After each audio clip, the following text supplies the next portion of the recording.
Welcome back to Second and Short. It is Friday, April 5th, 2024. Almost forgot what day of the week it was right now, let alone tomorrow. Luke, how are you doing today? I know I've had a long day. I know you have as well. Yeah, we're stumbling into this Yeah, one. You know what? We always have a good time with each other, so it's always going to be a fun episode. of So course. I'm looking forward to it. And look, we're a week into the MLB season, and we've already gotten a no-hitter. So it can't go much better than this. I want to congratulate everybody listening right now. You have the same, if not more, hits in the MLB this season as Anthony Rendon. Oh Congrats. wow! Yeah, starting off 0 for 15. Yeah. Isn't Chris Bryant? Doesn't he have more like standing ovations at Wrigley Field than he does hits this season too, as a Rocky? That wouldn't surprise me. Yeah, Wouldn't it's surprise me not at a good all. Rockies No. contract there. And as everybody would have anticipated, the Detroit Tigers are the only remaining undefeated team just a week into the season. Wow. Granted, they've had their games postponed twice, but it was a sweep over the White Sox in the first game of a series in which the next 2 days the games got postponed against the Mets. So, not the strongest competition, but I will say it was them and the Pirates before last night when the Pirates lost to the Nationals. So, not great. Yeah. Not great at all. Joey Gallo No. went off in that game, by the way. Yes, he did. I think his first hit came in that game, and his first home run or something like that. Yeah, I think it was definitely his first home run. Not sure about the hit. We got a bunch of headlines in everything right now. We'll keep it with baseball real quick. The Oakland Athletics are moving to Sacramento temporarily at the end of the season until their stadium's ready in Vegas. That's crazy.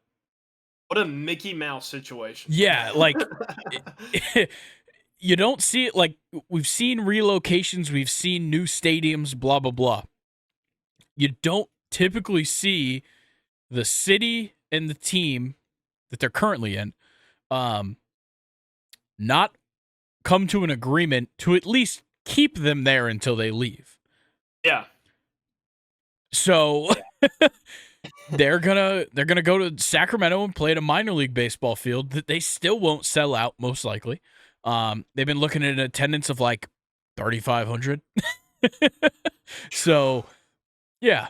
And that's a big stadium too, isn't Yeah, it? the Oakland Coliseum's a big Coliseum. stadium. Yeah. Yeah, I'm sure 3,500 people literally looks like probably like 12 It looks in like that nothing. stadium. Every Yeah. if you look at any picture of the stadium this season or last season for that matter, it's empty and it's probably about that same number. So now they're moving into a stadium only holds 14,000. So maybe the people Wow. in Sacktown are just going to show up, but I doubt it.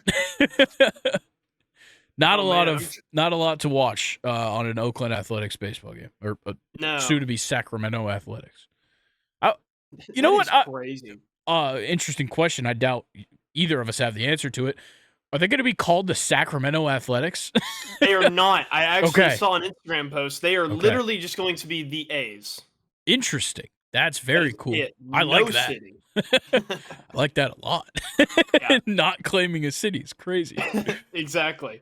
All right. Well, let's talk about the next big headline before we get into everything. Stephon Diggs got traded to the Texans for like literally nothing. A second-round pick next year, I think. Yeah. That's Second round. insane. Yeah, that's ridiculous. And I mean, he was coming off of like I would say a little bit of a down year for him, but then again, you could also look at it as he kind of, and this is I think the way you put it is his role just changed Yeah. in that Bills offense. Yeah, I don't know what he's going to look like in Houston. I'm very interested to see that. I think it's maybe safe to say he's not the number one wide receiver. After the year that Nico Collins had last year, I can't say Stephon Diggs is the best wide receiver on that team. No, I can't either. Maybe the leader, veteran. Sure. Yeah. But yeah, probably not the best. Yeah, and like he was a good leader for the Bills. I think people overlook that because of how much, and I think we've had this conversation multiple times this offseason, but people overlook how good of a leader Stephon Diggs is because his name is always in the media. He's always in the headlines because of things he says or stuff he does. It's because he's a vocal leader. Vocal leaders are heard. We all hear what Stephon Diggs says.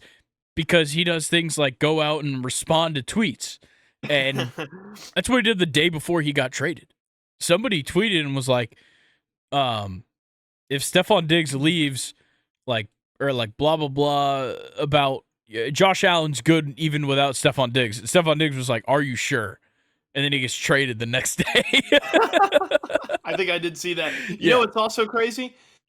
Is I'm hearing again that CTESPN, Antonio Brown's news network, Yes, was they once did call again it. the first to report it. Yes, again. they called it like 4 days ago. That's insane. Yeah, they've got to be getting some of these wrong, right? Like, I'm not following them, so I don't know, seeing it. I got to assume they're getting some wrong. They said Justin Jefferson was going to go to the Steelers. Okay, well, they're wrong. Hadn't happened yet. Probably won't happen. Definitely not. Yeah. You could hope. Speaking of Justin Jefferson, that's what the Vikings got out of trading Stephon Diggs. They used their first-round pick that they got from the Bills to draft Justin Jefferson. Oh, wow. I did not know that. Yeah, and so that lined up well. Maybe the Bills are going to find somebody in the second round next year. It is Justin Jefferson. Yeah. I doubt it because right now they could use him. Their wide receiver core is rather lacking. Their number one wide receiver is Curtis Samuel. Yeah, it is. Curtis Samuel, Khalil Shakir, and the third one, Mac Hollins. Oh, is Mac Hollins over there now? Yeah. Not great. No, not at all. But they still got Dawson Knox and what's his face? And Kincaid. Kincaid? Yeah. Yeah. Yeah, they've got good players, and they've got a great running back, great quarterback.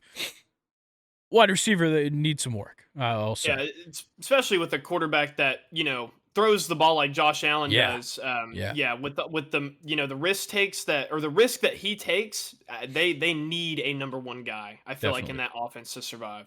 Definitely. Well, let's keep it with the NFL and go ahead and get into. Well, I guess we should probably tell you guys what you're going to be listening to today before we just hop into everything. You're going to be talking NFC North season grades to the penultimate part of this series, the MLB Recap, first one of the year for me and Luke, MLB Weekend Preview, Premier League Weekend, UCL Quarterfinals, and then questions time to round it out.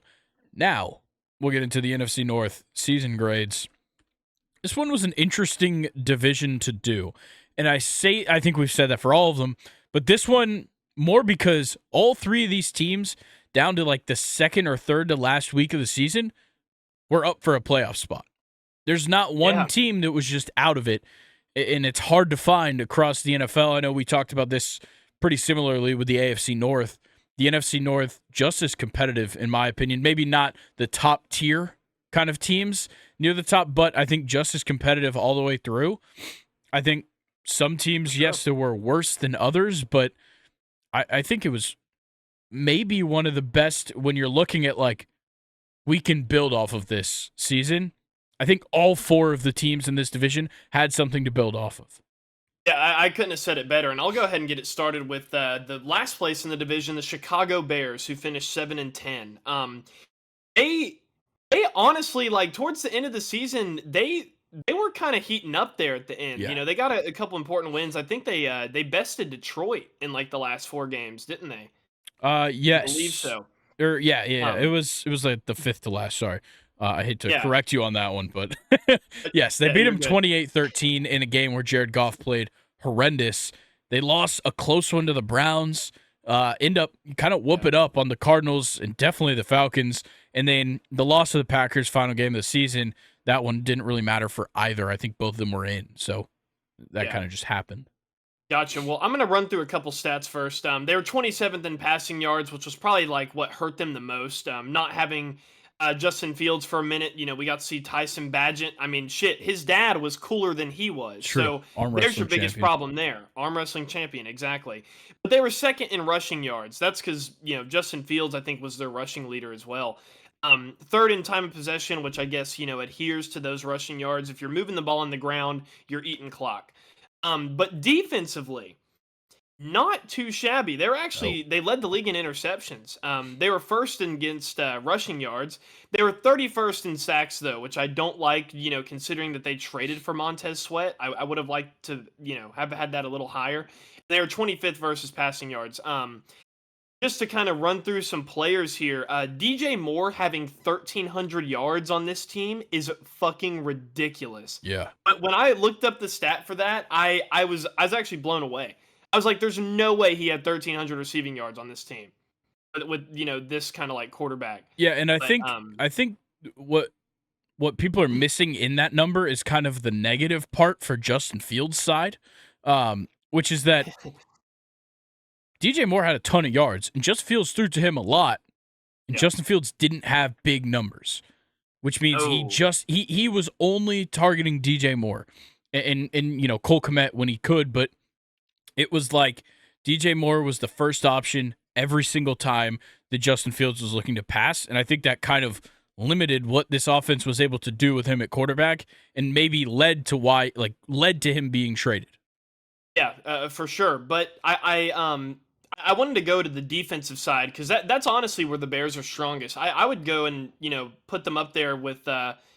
They're one of the most underrated defenses in the NFL, and they have a lot to look forward to. Tyreek Stevenson was tied for pick leader as a rookie in his first season. They got Tremaine Edmonds this year. He had 4 picks and over 100 tackles. TJ Edwards from the Eagles, another new player, was their tackle leader with 153, and he had 3 picks. Jalen Johnson is a monster cornerback that no one talks about. He is sick.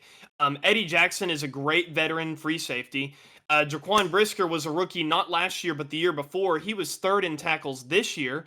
And again, trading for Montez Sweat, he was their sack leader. Of course, some of those came with Washington, but still, that's a really good pickup for them. Justin Fields, he had some shining moments, but he still, needs improvement. He was their rushing leader, I think, as I said earlier. And really, the only other thing that I want to add is Nathan Peterman on this team had 2 rushes for -4 yards. That's a fantastic addition to this conversation. I kind of want to talk about how this team, they found things they could build on this year, kind of like what we brought up for all the teams in this division. They found things they could build on this year, and they went out and they improved upon those positions. They knew that they could build on quarterback, but they earned the number 1 overall pick. Obviously, they're going to trade off Justin Fields and get Caleb Williams. That's a no-brainer decision in my mind. I totally agree with that one. But, okay, DJ Moore was our only real bona fide option at wide receiver. Okay, well, now we have Keenan Allen. I forgot about that. The moves that they keep making are just going to keep making them better. Damn. Cole Kmet's great. We'll stick with him, but he does get banged up. They pick up Gerald Everett. They made the right moves. Ryan Poles did a fantastic job this summer making moves. I think when you look at what they did this past year, what you look at what they did this summer, and what they're still doing going into the draft, they're making the right moves. On the defensive side, same thing. Eddie Jackson played great, getting a little bit old. Replace him with Kevin Byard and cut Eddie Jackson, get his money off the books. Yeah. Jaquan Brisker's great. He's young. Go get Jonathan Owens to be a fantastic backup at safety who's a little more versatile than Jaquan Brisker. They made so many good moves already this offseason, and it just seems like they keep adding. Now they're going to go out. They're going to draft the number 1 overall pick. It's going to be Caleb Williams. And they're going to add an edge to play with Montez Sweat, most likely Jared Verse or Dallas Turner or somebody there. Most likely an edge, since they traded for Keenan Allen. I can't assume they're going to go for a wide receiver now. Yeah, for sure. They this past season. Sorry to cut you off. I just kind of hit my head right as I stopped talking. This past season, they built what they wanted this coming year. That's exactly. They went out and they tried some things. Matt Eberflus, his job was kind of hanging in the. It was honestly just they were about to throw him out, and then he brings it back. It was like every other week they had a big win, and all of a sudden Matt Eberflus job security just keeps going up, and then we start to see some promising things going down to the end of the season, like you said, and it was like, okay, he's the guy. This whole year just seemed like a test, and it was one hell of a year for them. To go from the worst team in the NFL last year to now being 7-10, but you still get the first overall pick, you can only imagine they're going to get better going into the next one. For sure. And DeAndre Swift. That was a move. Yeah, I forgot about that one too. Yeah. That one's crazy. And on top of that, they went 5-3 in their last 8 games. Yeah. I mean, they were improving on what they had now. And think of what their offseason has, been to them already. So I actually graded them a C-. I don't know. The Chicago Bears, it's about to stop time. It's about to be, oh man. Damn, okay. Long day, huh, Grayson? Both of us. It is about to be time to stop memeing this team. Yeah. Because they're on the come up for sure. I definitely agree. I gave them a C. I think the things that I saw out of them, I really value what you do going into the end of the season, because that's when it matters. They were in a playoff race, so those games were important to this team, and to see them play so well was big for me in looking at how effective this team can be. I think for a lot of the reasons where I said, like, they were testing stuff out this year, to go 7-10 with this team, with Justin Fields missing numerous games in the middle of the season, and you still fought through and got to this point. I gave him a C just because I think the upside was there, and I think they were doing the right things all year. Yeah, I like that take. All right, well, let's talk about the Minnesota Vikings. I think they're an interesting case. They also come in at 7-10. I might be a little unpopular with the Minnesota crowd. Yeah. Okay, Luke, certainly they're a big fan of yours. We heard your prediction for the Super Bowl at the beginning of the year. They were in it. They weren't. In case anybody missed it, the Vikings did not make it to the Super Bowl. They didn't make it to the playoffs either. I can't get past the fact that with this team, they started off 0-3. I know it was against the Buccaneers, who turned out to be a playoff team, and the Eagles, who were great and were a playoff team, and the Chargers, which them and the Chargers were in the same position going into week 3. They hadn't won a game, and everybody was trying to figure out what the deal was. The Chargers won. Guess what? That wasn't what we'd see in the future for them. The Vikings lost, and they started winning right after. But it was like they were fluky. And then Kurt gets hurt, and it's just over. As soon as Kurt got hurt, it was over. And, like, I know they beat the Falcons and the Saints without him, but, Josh Dobbs for 2 games was insanely good. That fell off so fast, though. And despite, if you take out the 3-0 win over the Raiders, they lost the last 6 games of the season outside of that one game. So, yes, they ended on a 4-game losing streak. It probably should have been 7. They just got lucky that the Raiders had no offense. Yeah. So, exactly. They're questionable in my eyes. Very questionable. Very, very questionable. You know what, though? The fact that they ended up 7-10 with no Kirk and no Jay Jettas was kind of still ridiculous, though. True. And I want to commend them for that. But I think one of my biggest pet peeves in the NFL is when teams have a very good running back room and they just don't fucking, like, do it right. You know what I mean? And I feel like the Vikings was one of those teams. Why did you trade for Cam Akers? Okay, actually, I'd like you to go back to where you said they had a good running back room, because I don't think they did. I think we were supposed to believe they had a good running back room going into the season, but they let Dalvin leave in the offseason, which he didn't really go anywhere. But they didn't re-sign Dalvin. They were like, okay, Alexander Mattison, you're the guy. We had no idea if he was going to be good or not. And then, I know you're about to talk about it, but they got Cam Akers and they didn't use him. So, like, is it a matter of...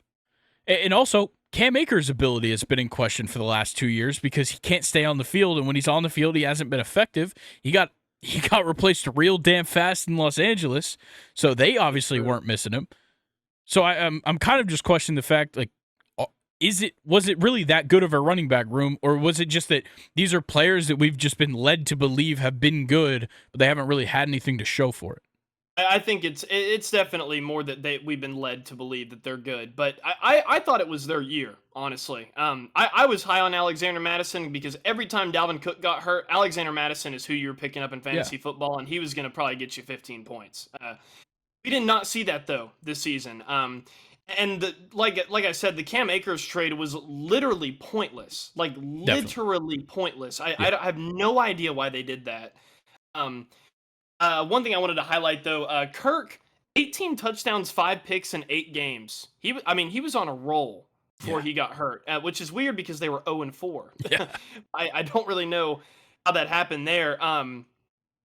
Yeah, Justin Jefferson played 10 games. He had 1,000 yards on the year still. That's insane. That's very insane. I don't know how he did that. 10 touchdowns from Jordan Addison as a rookie is incredible. Danielle Hunter was fantastic. I mean, he was up there with like Myles Garrett, TJ Watt conversation, Micah Parsons. And that's a guy that I wouldn't have had in there at the beginning of the season. Yeah, that's really all I have. They were middle of the pack, if not worse, and probably, just about most of the major stats. Minnesota Vikings, I had them going to the Super Bowl. They probably ended up being one of the most irrelevant middle of the pack teams in the NFL last season.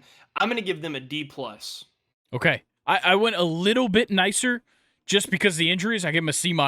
Okay, so we're in the same range here. I was real close to a D. I was kind of close to a C, honestly.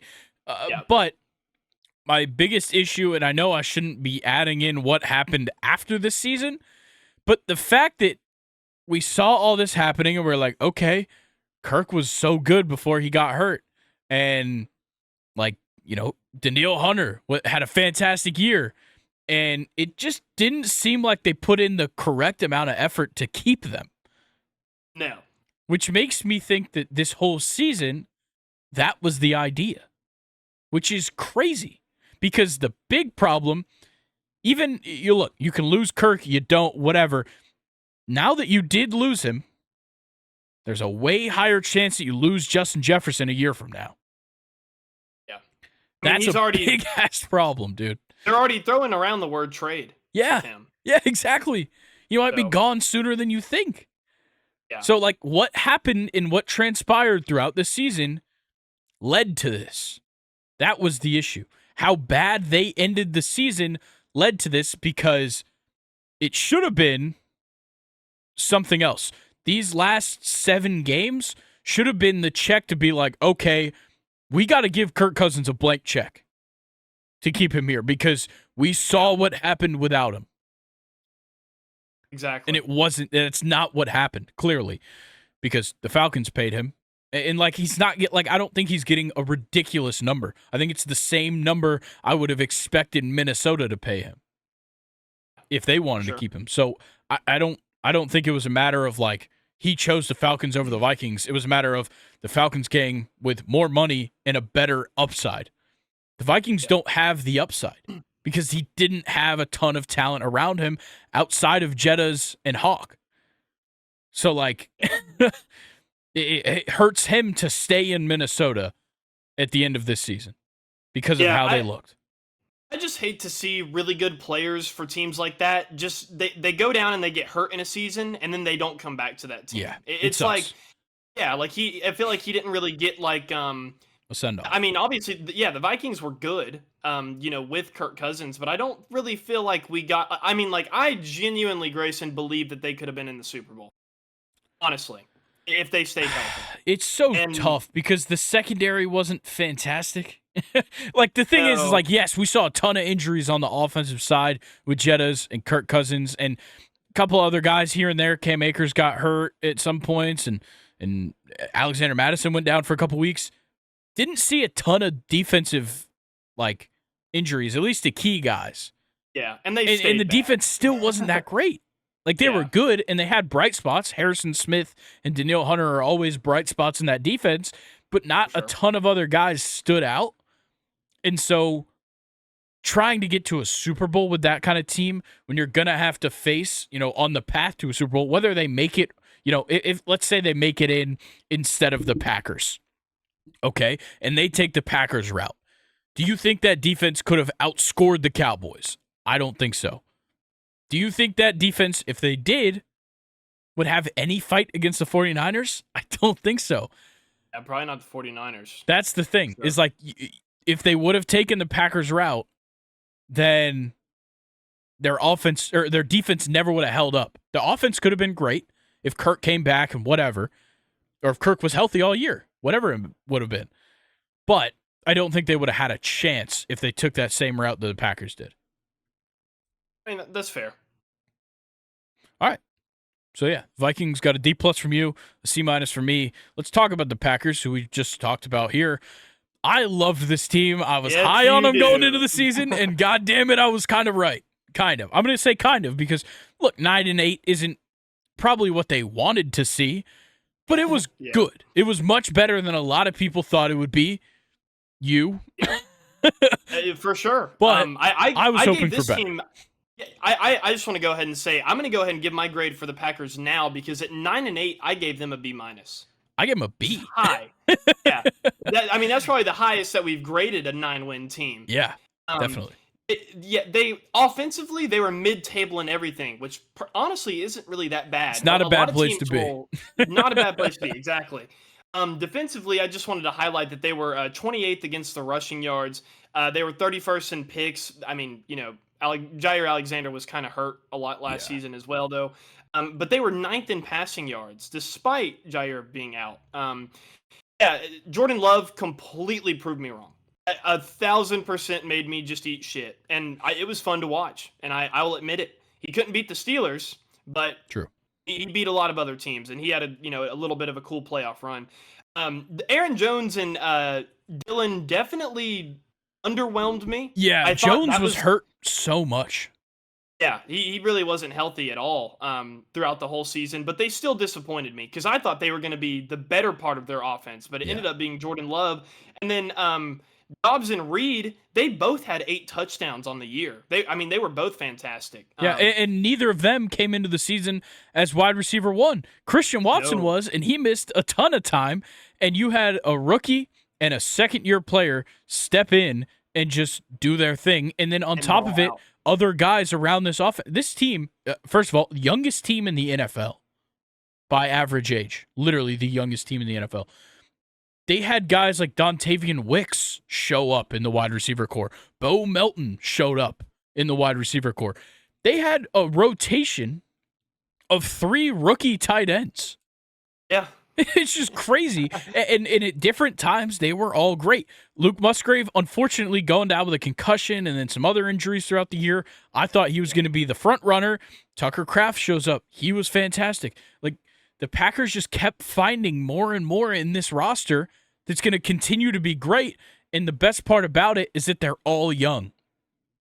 Like there isn't a lot of veterans on this team. Typically, we talk about these young teams. They need this veteran presence. Yeah, there are veterans around this team. The offensive line had some veterans. David Bakhtiari was on this team, though he's always hurt. The defense probably a little more veteran leadership than the offense, but then again, the defense was the ones making the mistakes. Jair Alexander should be a veteran on this team, should be a leader. He wanted to be a captain.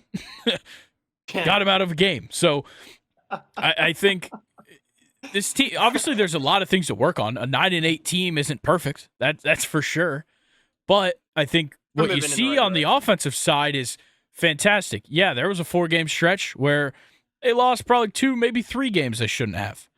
And after that, they kind of turned it up. Yeah, the loss to the Steelers kind of looks bad on the Packers, but it's still a good defense that's hard to play, no matter what. So you can't take that away. The loss to the Giants was bad. That's literally Tommy DeVito exists because he beat the Packers. Yeah. And then they lost to the Buccaneers the week after, which the Buccaneers were a good team. Yep. But what really boosted this team to me, obviously Jordan Love's play was amazing. He had 32 touchdowns, second most in the NFL. He only threw 11 interceptions.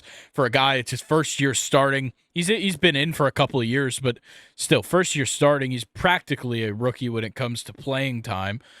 Yep. He was poised. He looked natural. And as many people wanted to say, Aaron Rodgers was just like, fuck this guy. I'm not mentoring him, blah, blah, blah. He plays just like Aaron Rodgers.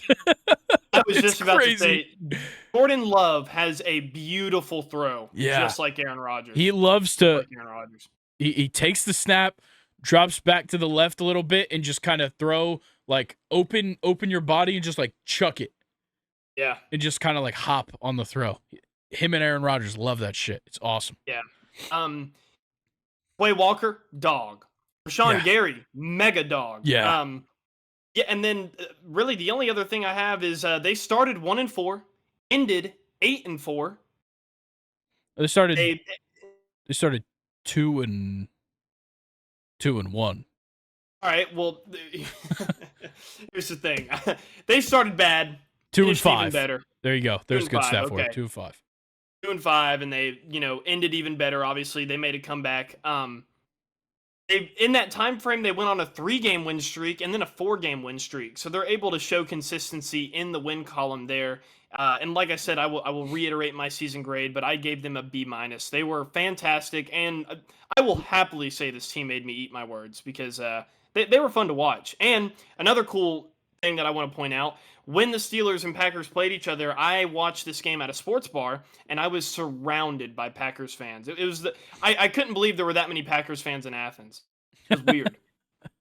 Packers fans are all over the place. You never know where you're going to find some Packers fans. There were Steelers fans, though, but That's true. I was like the only guy, and there were probably probably 14 of them.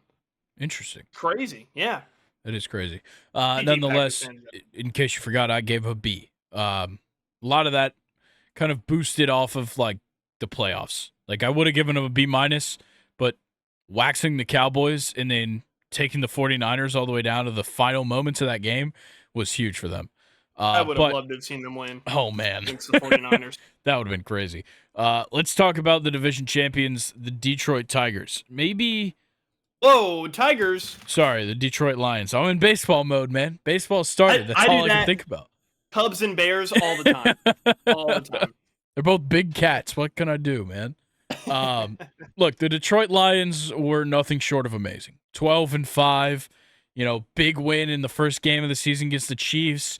Kind of fluky overtime loss to the Seahawks that without it would have made this season crazy good.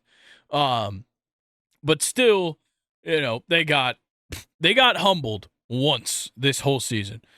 Yes, the Bears loss, maybe it was humbling. They got humbled by the Ravens. Everybody that was the week where like the conversation shifted to like, okay, the Lions might be doing something. Like we all knew coming in the season, like I picked them to beat the Patriots in that opening game of the season on Thursday Night Football. What? They played the Chiefs. Yeah. Is that not what I said? You said Patriots. Oh, sorry. I don't know. Chiefs. You're good. Yeah, I picked them to beat the Chiefs in that opening game. Like I knew they were going to be a better team this year than they were last year. But I was kind of part of that same group that, going into week 7 week 7, I was starting to be like, okay, the Ravens, like they're going to play the Ravens in Baltimore. Maybe the Lions could do something. I'm pretty sure I picked the Lions to win that game. Boy, was I wrong. But this team outside of that game was fantastic. Yes, there were some games where the turnovers were a problem. All of their losses was actually the case. All of their losses, the turnovers were the problem. A lot of that goes on Jared Goff. And we know that Jared Goff's a great quarterback, and he showed to be a great quarterback in a lot of moments. Mm-hmm. But outside of that loss to the Cowboys, it was a 3-fumble game, a 3-pick game, everything left and right. And it was like, just help yourself out a little bit. Yeah, for sure. Sorry, I didn't know that was a segue into me. No, you're good. Yeah, and I was saying it all season long. If Jared Goff doesn't turn the ball over, they probably win the game. Yeah. It was just that simple for them. Offensively, I mean, basically top five and everything. This team scored some fucking points. Defensively, they lacked a lot, but I can't explain it because the defensive stats that I'm looking at, in my opinion, don't reflect how they looked on the field. Defensively, I would say they were fine. But Yeah. here I have stats that, like, are in the 20s or whatever. But I want to dig into some players here. Jared Goff is an elite quarterback in the NFL. I think it is okay to say that now. Their their running back duo was just completely unfair. Jahmyr Gibbs had 950 yards, 10 touchdowns. David Montgomery was over 1,000 with 13 touchdowns. Amon-Ra had 1,500 receiving yards and 10 touchdowns. Sam Laporta almost had 900 yards and 10 touchdowns. It's completely unfair. Brian Branch, Jahmyr Gibbs, and Sam Laporta were all rookies on the Lions coming into the season, and they all were ridiculous. Yeah. Aiden Hutchinson, he started really slow. He still ended with 11 and a half sacks. It's not the best year we'd want to see out of him, but it's an okay year. And what I think is the coolest part about all this is for the first time in our lifetimes, with both of us being 21, the Lions have never been this good before. And boy, they were one of my favorite teams to watch this past season. I can't say enough about how much I like this Detroit Lions team. I don't hate anybody on this team. I like everybody there. I agree. There was some conversations about some guys on this Lions defense that some people weren't big fans of, but I like them, and I really like the offense. That was the big part. I love this offense so much. Jared Goff, yes, he does have his shortcomings. He was fantastic. The biggest asset, though, of Jared Goff's game last year was that he was healthy every single game.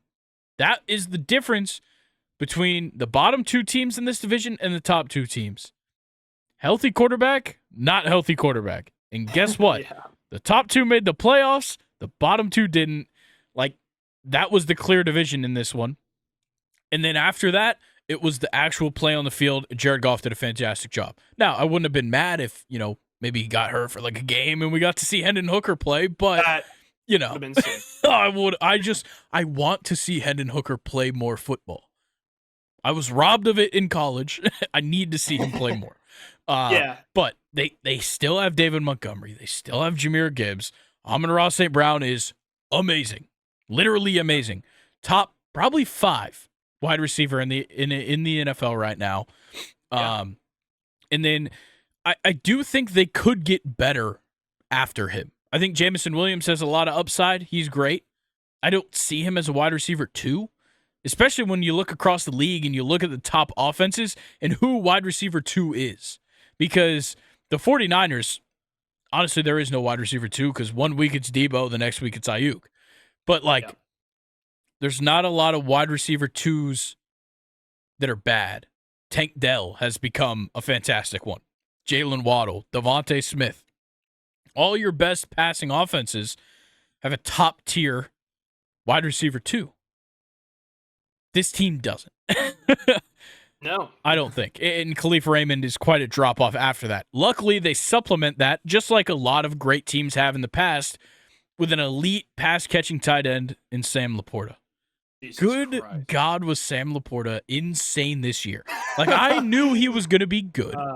I knew he was a good player. Didn't know about this. I didn't think that every single rookie could work out. Because, trust me, if you go back to that draft special from last year, I had some shit to say about that Jahmyr Gibbs pick.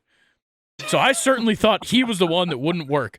But you brought up that Sam Laporta, Jahmyr Gibbs, and Brian Branch were all rookies. So was Jack Campbell. He was also amazing at linebacker for this team. I forgot about him. He is the most Dan Campbell player of all time. Yeah. Jack Campbell and Dan Campbell, he might be his dad. Like, I don't know. But they line up, man. They're perfect together. They really do. But yeah, look, I loved what we saw from this team. They were so much fun to watch. It was fun to talk about them week to week. I think that was something that we underrated while we've gone through these teams. Is like, we got to talk about all these teams every week. The Lions were a fun team to talk about. For sure, yeah. So, For sure. yeah, they were definitely one of my favorites all year. And honestly, I'm pretty excited to see what they do going forward. I know the defense maybe took a little bit of a step back this offseason. C.J. Gardner-Johnson going right back to Philadelphia, which is weird. Yeah. Then again, he didn't play a lot with the injury last season. But weird stuff going on with Cam Sutton. I believe he turned himself in. Believe so. Okay. I believe he turned himself in. I don't know. I don't know what's going on there. I haven't looked into it. You're the only person I've heard talk about that. I haven't even seen that on Instagram or anything. Yeah, I'm in a weird place on the internet. And that weird place is I like the TikToks that have like no likes. That's what my TikTok feed has become no likes. And sometimes that's good. Sometimes that gets me sports news, and that means it's super early in the cycle of this news. Or I get the most heinous things I've ever seen because TikTok hasn't gotten a chance to ban it. Oh, no. So, tread lightly. But, yeah, nonetheless, the Lions are great. They got an A- for me. I gave them an A. Okay, yeah. I think both those are fair. I think for me, they were great in the playoffs, so that definitely kept them in the A's for sure. 12-5 was great. I don't know what it was about the losses that just killed me. Like the losses during the season, it just brought them down a bit. Just because, yes, they only lost 5 times, but the loss to the Ravens was embarrassing. The loss to the Bears was embarrassing. The loss to the Packers was honestly not too good at that point in the season. And then the Cowboys won. Yes, it was riddled with controversy, but it was an avoidable issue, I feel. Yeah. So yeah, that's fair. I think that part is what kind of concerned me. And also, Dan Campbell, maybe a little too ballsy in the calls. Yeah. But I can respect that. I respect him for it. It's just, sometimes it hurts more than it helps. Yeah, play conservative. Just a little. Maybe. But yeah, that does it for the NFC North. It was super fun to cover that division all year. And this was a very fun discussion we just had. I didn't expect us to go that deep into these teams, but it was a fun division. So I'm not surprised. Well, let's waste no time getting into the MLB recap then. Look, let's go. We don't get to do this for months. It has been since, honestly, we stopped doing MLB recaps at the end of the regular season. So it's been since September. Oh, man.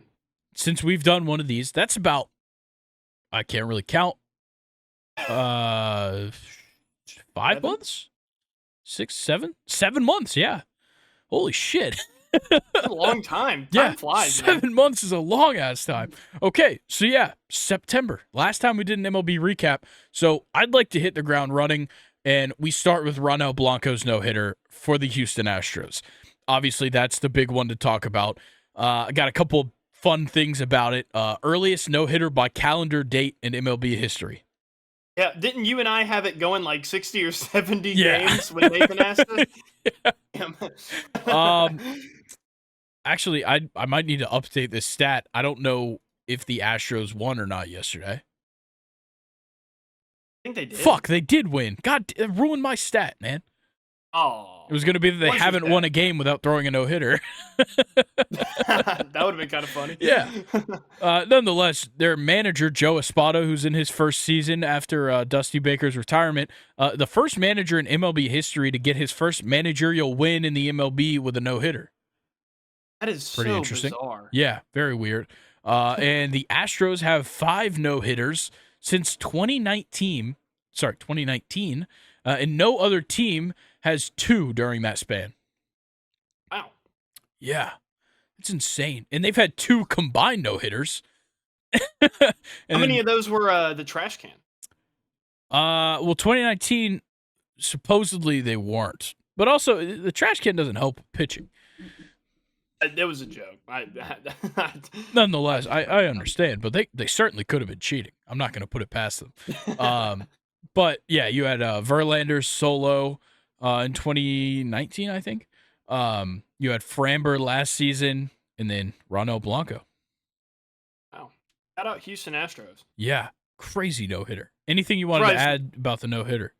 I'm just surprised that there's still a baseball team after New York walked in there and kicked their fucking ass. That's true, man. I got to give my props to the Yankees. They kicked the shit out of the Astros. All comeback wins, too, by the way. Yeah. And our bullpen didn't give up a single run that entire series. True. Well, like, dude, this no-hitter was their first win at Minute Maid Park since Game 1 of the ALDS. Wow. And they made it to the ALCS. Yeah. I think win 6 or 7 games. Oh my god. It's crazy. We're having too much fun right now. Nonetheless, yes, we'll move on to this next one. In what was a 2-2 game going into extra innings, Spencer Steer hit a fucking moonshot for the Reds and gave a commanding lead to them with his grand slam in the top of the 10th. Making him the second Spencer in just a couple of days to shit on the Phillies. Obviously starting with Spencer Strider, but Spencer Steer dropping his meat on the Phillies in the 10th inning. Spencer Strider is the Braves are undefeated in games with him pitching against the Phillies, aren't they? Like 7-0 now, I think, at this point. Don't include the playoffs, but yeah.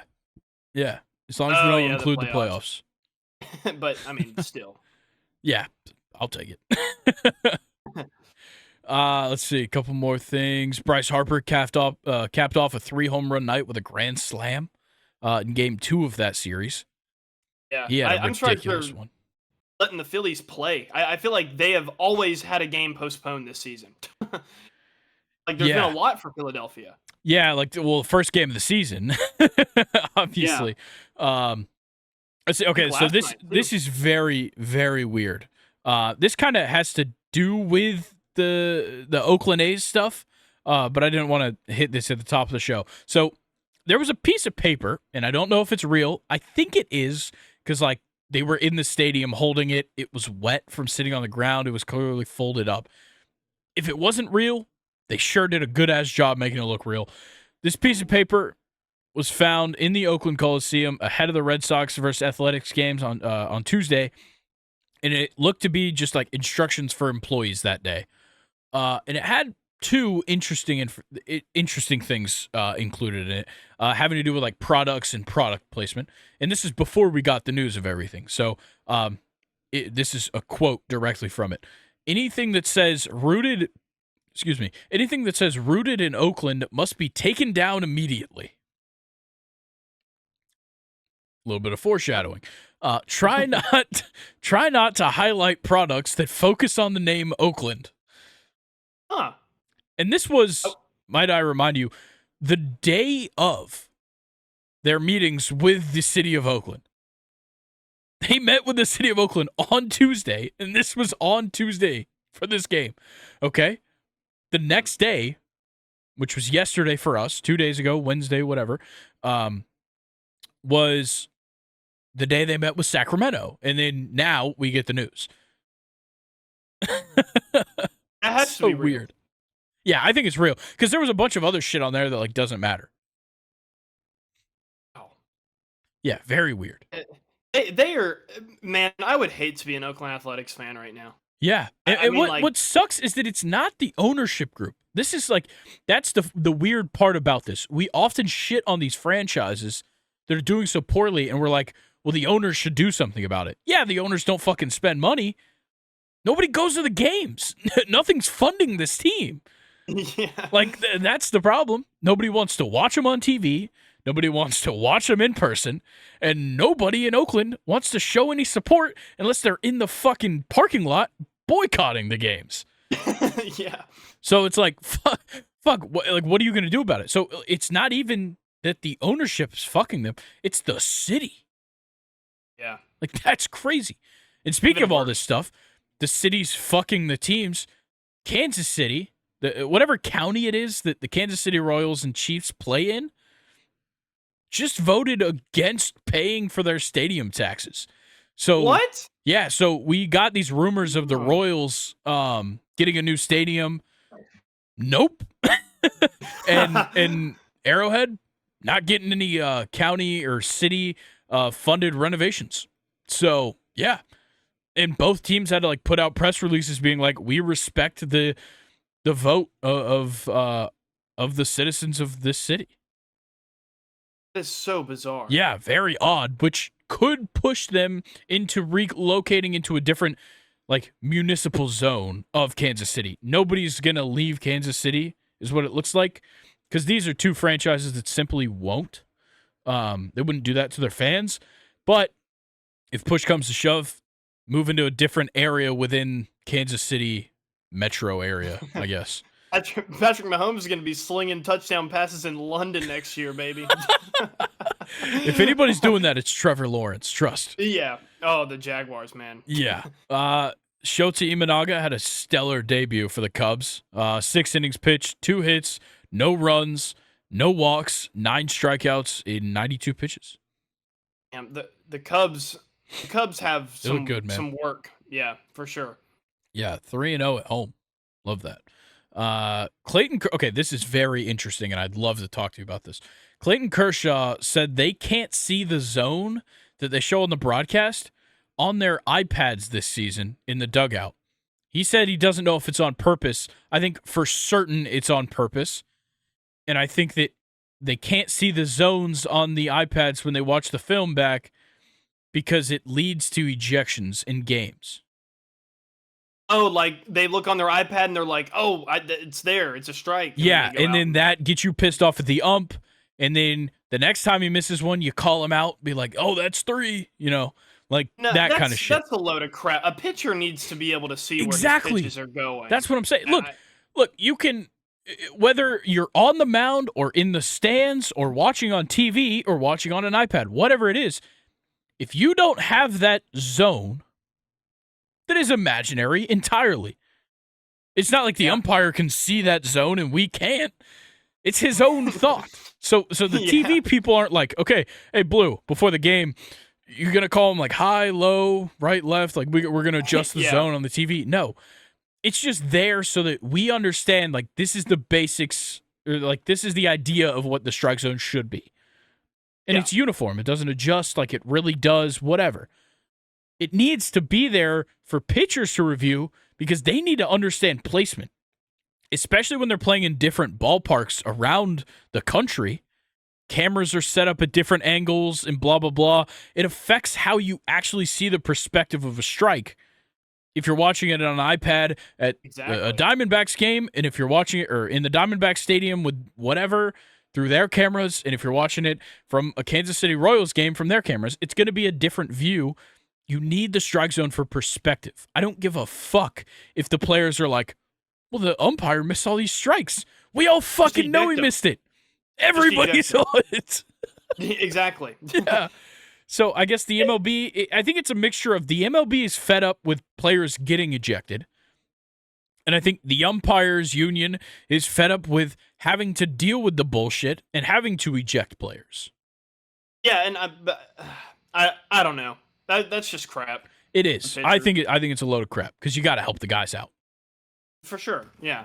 And I mean, even if the umpire is, calling a strike a ball in the same spot consistently, that strike zone would help the pitcher see, like, okay, he's consistently calling strikes in this area, like out of the zone. Yeah. So I don't know. I think it's ridiculous. Let's talk about the Royals. We already kind of talked about them, but let's talk about their pitching. In innings 1 through 8, they've got a 1.8 ERA in 40 innings, 8 earned runs. Holy shit. That's outstanding. A good way to win. Innings 1 through 8, okay? Yeah. 9th inning? Oh, no. 8 earned runs in 3.1 innings of work.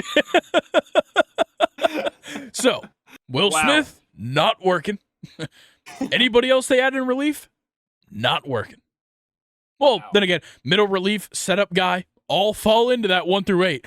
Whoever the fuck has been closing games for them, who I don't know who it is, not working out. Wow. Yeah. So they've got they figured incredible some things out, just not everything. Yeah. Wow. And just to add to the stat, it doesn't factor in what happened yesterday. Will Smith got walked off in the ninth inning. Maybe not winning a World Series this year, huh, Will Smith? Probably not. All right, let's talk about a pitcher who has been extremely good that maybe we did write off. Shane Bieber. He's already started 2 games, 12 innings pitched, 10 hits, 1 walk, 20 strikeouts, Holy no shit. earned runs. Damn. Yeah. Yeah, So I mean, even it's crazy. He's healthy for the first time in 3 years, and he's good. But for the last 3 years, while he's been hurt, everybody's just been like, this guy sucks. Yeah. Oh man. Yeah, and this I can knock out one of my points here. The Guardians in general, with Stephen Vogt as their manager, they've been killing it. It I mean, kind of bothers me how awesome. good they are just to start. Like Yeah. they beat the shit out of the Mariners yesterday, 8-0. 8-0. Mm-hmm. Yeah, pretty ridiculous that they're doing this well.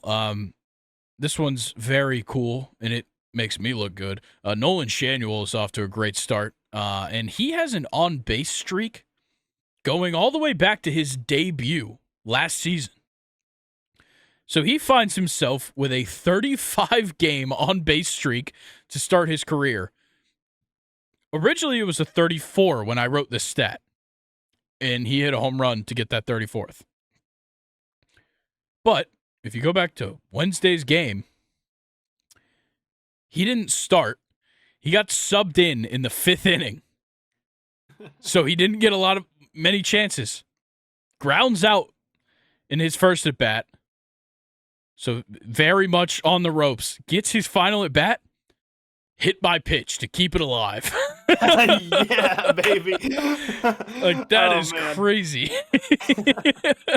Damn, 35 games to start. To start a career. It's the second most Ooh. all time. I think the best is like 47. I don't even know who the guy was. Yeah, and they tried to fuck him by subbing him in the 5th too. That's crazy. Ron Washington doesn't give a shit about your records. That's awesome. awesome. All right. The Rangers calling up the number 5 prospect in their system, Justin Foscue. He's going to replace Jonah Heim at third base because Heim fractured his wrist at the plate. A couple days ago, he was batting, just took a pitch to the wrist. What sucks is that he swung at it. Oh no. Yeah, and it fractured his wrist. And then he got the x-rays back. The number we got, 6 weeks. Gets surgery. Now the expectation is 8 to 10. Oh man. Yeah, absolutely sucks for Jonah Heim. But an interesting opportunity for Justin Foscue, who has definitely been talked about, been rising up the ranks for the Rangers. He's their fifth prospect. He'll be the 3rd of their top 5 prospects to be playing on the big league roster. So it's a pretty good place to be in. Wyatt Langford doing some interesting stuff. He's been good, but trying to get first to home on an infield or like a ground out is crazy. Yeah. I'm sure you saw that video. I did not see Oh that, my actually. God, dude. It was great. So, like, high IQ base running. I'll give him that. Yeah. Like, heads up to get to second, heads up to get to third, and, like, props to him for not only thinking he could get to home plate in time, but for before he even, like, slowed down going to third base, realizing that nobody was covering home and the first baseman still had the ball. He just didn't make it in time because the pitcher was close enough to, like, run up and get him. Also, he probably should have slid in head first, so he could have tried to avoid the tag. That's neither here nor there. Back to what we're talking about. This one's interesting. We're just talking about top prospects. The Giants traded Joey Bart, their former catcher, to the Pirates for Austin Strickland, a right-handed pitcher. That doesn't matter. I'm more concerned about the Joey Bart part of this whole thing. Not too sure how familiar you are with Joey Bart. He's like 26, I think. And he was maybe the most unlucky person to be a top prospect. He was a catching prospect for the Giants. You don't want to be a catching prospect for the Giants, at least not before a year ago, because Buster Posey was never getting replaced until he decided he needed to be replaced. Yeah. And when Joey Bart did come in, I think he got pulled up at a point when Posey got hurt, and then he got a chance last year, he sucked. I don't know what the deal was. Maybe it was just a matter of like he sat in the minor leagues too long and he just kind of rotted down there. I'm not sure what happened to Joey Bart, but like this guy was highly touted. And this is becoming a trend for kind of the same age of guys that came up around the same time as him. Guys like Taylor Trammell, now Joey Bart, his fellow New York Giant, San Francisco Giant, Marco Luciano, like a lot of these guys that are about like 25, 27-ish age now, that just didn't come up in time. And it killed them. Yeah, a lot of them, probably because of 2020 not being able to play any minor league baseball, definitely affects these guys. But go ahead. That's a good Sorry. point. I was going to ask. I know that I brought up a couple episodes ago. Like, do you bring up a guy in the minors who's hot, or do you let him sit in the minors while he's hot for a while? You gotta.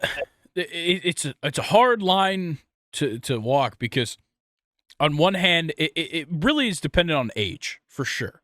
You got to point that out first. Is the guy hot and he's 23? That sounded weird. Is the guy playing extremely well and he's 23, or is the guy playing extremely well and he's like 20? Yeah. Like, if he's 20 years old, he got drafted out of high school, he's only been in the minors 2 years, probably not going to take that chance and just like throw out all the idea of him possibly being good, because it will ruin a career. I think people kind of forget about that. It might have been Foolish Baseball that made the video. I can't remember. Or maybe Baseball Doesn't Exist. One of the two kind of baseball commentary guys on YouTube. Great accounts. Oh, yeah. One of them made a video about a guy who got called up too early. I think it was Foolish Baseball. About a guy that got called up too early and it ruined his career. He showed good stuff, but like there wasn't a reason to pull him up. Gotcha. And the reason, I'm totally misremembering this entire video outside of like the plot. I'm missing all the key details, but the team did it for like service time manipulation type reasons, like for bad reasons. Okay. They did it because they didn't want to lose this guy to like the Rule 5 draft and like some weird inner working backdoor rules and shit that go along with the Rule 5 draft, which reallocates minor league players that haven't gotten a chance to come up. Okay.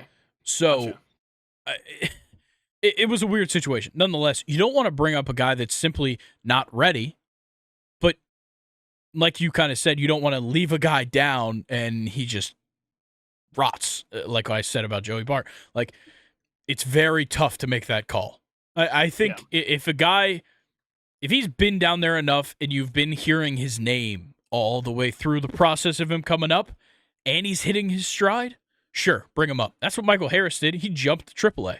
Michael Harris hasn't played a game in AAA. So, like, wow. And plenty of players do that. Plenty of players jumped right past AAA because they are so good in AA that we don't want to waste your time putting you in AAA. And he went on to win Rookie of the Year. Yeah. So, it benefits some, it hurts others. And it's just kind of the gamble of bringing up prospects. Gotcha. That was a good take. That was a long-winded response to your question, but I'm glad I could give you an answer. For sure. Okay, this is just a situation I don't see all that much, and I really wanted to highlight it because I didn't even know about this part of this rule. Okay, so Wilyer Abreu was the ghost runner to begin the 11th, even though he wasn't the last out of the previous inning, because Connor Wong made the last out, but his spot in the lineup got switched to the pitcher's spot, and the pitcher can't be the ghost runner in the extra innings rule. What? Okay, I'm going to go through this again, but point out names more as positions. So Wilyer Abreu had to be put on second base because of the extra innings rule that puts a player on second base to start an inning. Yes. But he wasn't the last out of the previous inning, which is how that is figured out. So the last out of the previous inning becomes the runner on second in the extra innings. Okay. But he wasn't the last out. Connor Wong was the last out. But they did a double switch with the pitcher spot and somebody else so that so now Connor Wong's spot in the lineup belongs to the pitcher. And you can't have a pitcher be the And you can't have the pitcher on in the extra base. So it's just a weird situation where like you never thought this would happen, especially in a time with a DH in both leagues. Like you're not really subbing in pitchers and stuff.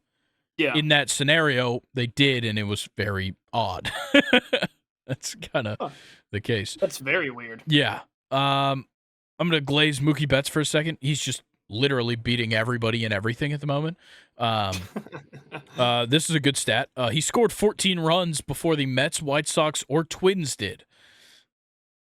He has already been to home plate 14 times? Yeah. Wow. Probably more. I think the stat was like a couple days out of date. That is fucking ridiculous. Yeah. Holy shit. Yeah. Well, then again, when Freddie Freeman and Shohei Ohtani bat behind you, it's pretty easy to find your way around the base paths. That makes sense as well. He also has he had a 1.772 OPS through 8 games, which is the 7th best start in OPS in a season since 1960. Unbelievable. Yeah. Just unfair. Yeah, Mookie Betts has been off to a ridiculous start. He's hitting like almost 500. And then my final thing, just a weird injury. This one, these happen here and there. Guys fall down the stairs. They cut their hand on like a ceiling fan. Guys who cut their hands on drones before, Trevor Bauer. Plenty of things out of the ordinary. This one really caught my eye. Brewers reliever Trevor Megill fainted in a Spectrum store, which is like a TV or cable, provider. He fainted in a Spectrum store on Monday's off day and got a concussion and is on the concussion IL. Unbelievable. Yeah. Insane. I mean, what? That's ridiculous. Was there like a good deal or like just maybe too much Wi-Fi? Yeah. Too much internet he walked in and and he was like, 1,000 up and down? Holy shit. And just faints. I don't know. But I just thought that was outstanding. Like, that's insane. It's ridiculous. Like, okay. I don't know if this is an odd question. I doubt either of us have an answer. How often are people fainting? I don't think I've ever fainted. I've never fainted. I've gotten close.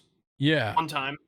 I've never fainted before, though. I'm trying to think of a scenario in which I would faint. I guess blood loss is common, commonly a part of fainting. Christmas break. I'll tell my faint story and we can keep going. Christmas break. You may have remembered this, but my dad's nosebleed. Yes. Remember me telling you about that? So he is clotting blood. He ended up having to have surgery for this, by the way. It was where they couldn't cauterize anything because they couldn't find what it caused it. But anyway, he and I have never been like this around blood anymore, before.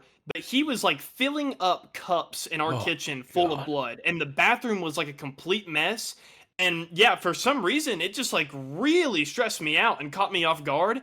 And I started losing my hearing, but I could hear the shower going down the hallway. That was the loudest thing. That was all I could hear, and I wasn't even close to it. I was much closer to the TV that was on than I was the shower down the hallway, and that was all I could hear was the water running.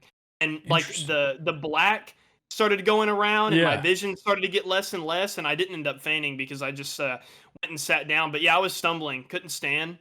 It was really strange, really bizarre experience. I know I've been like very close to passing out from like heat exhaustion. Okay, yeah. I've definitely gotten to a point where I was super close to it, or like there was one time, very odd circumstance on a baseball field. I had been pitching and then got pulled out of the game. It was whatever. And then like third inning comes by, like, not a great outing, clearly. Third inning, I come out of the game. I go out, I play like left field or something just to fill in for that inning when they pulled me. And like I'm standing out there and like ready to go. And all of a sudden, like I kind of have to like put my hands on my knees to like hold myself up. and like I started getting lightheaded, and I was like, "What the fuck is going on?" And like Yeah. I was like 11, 12, and I was like, "I don't know what is happening," and I was just like, I was like, I should probably not be out here. I'm very far away from anybody to help me.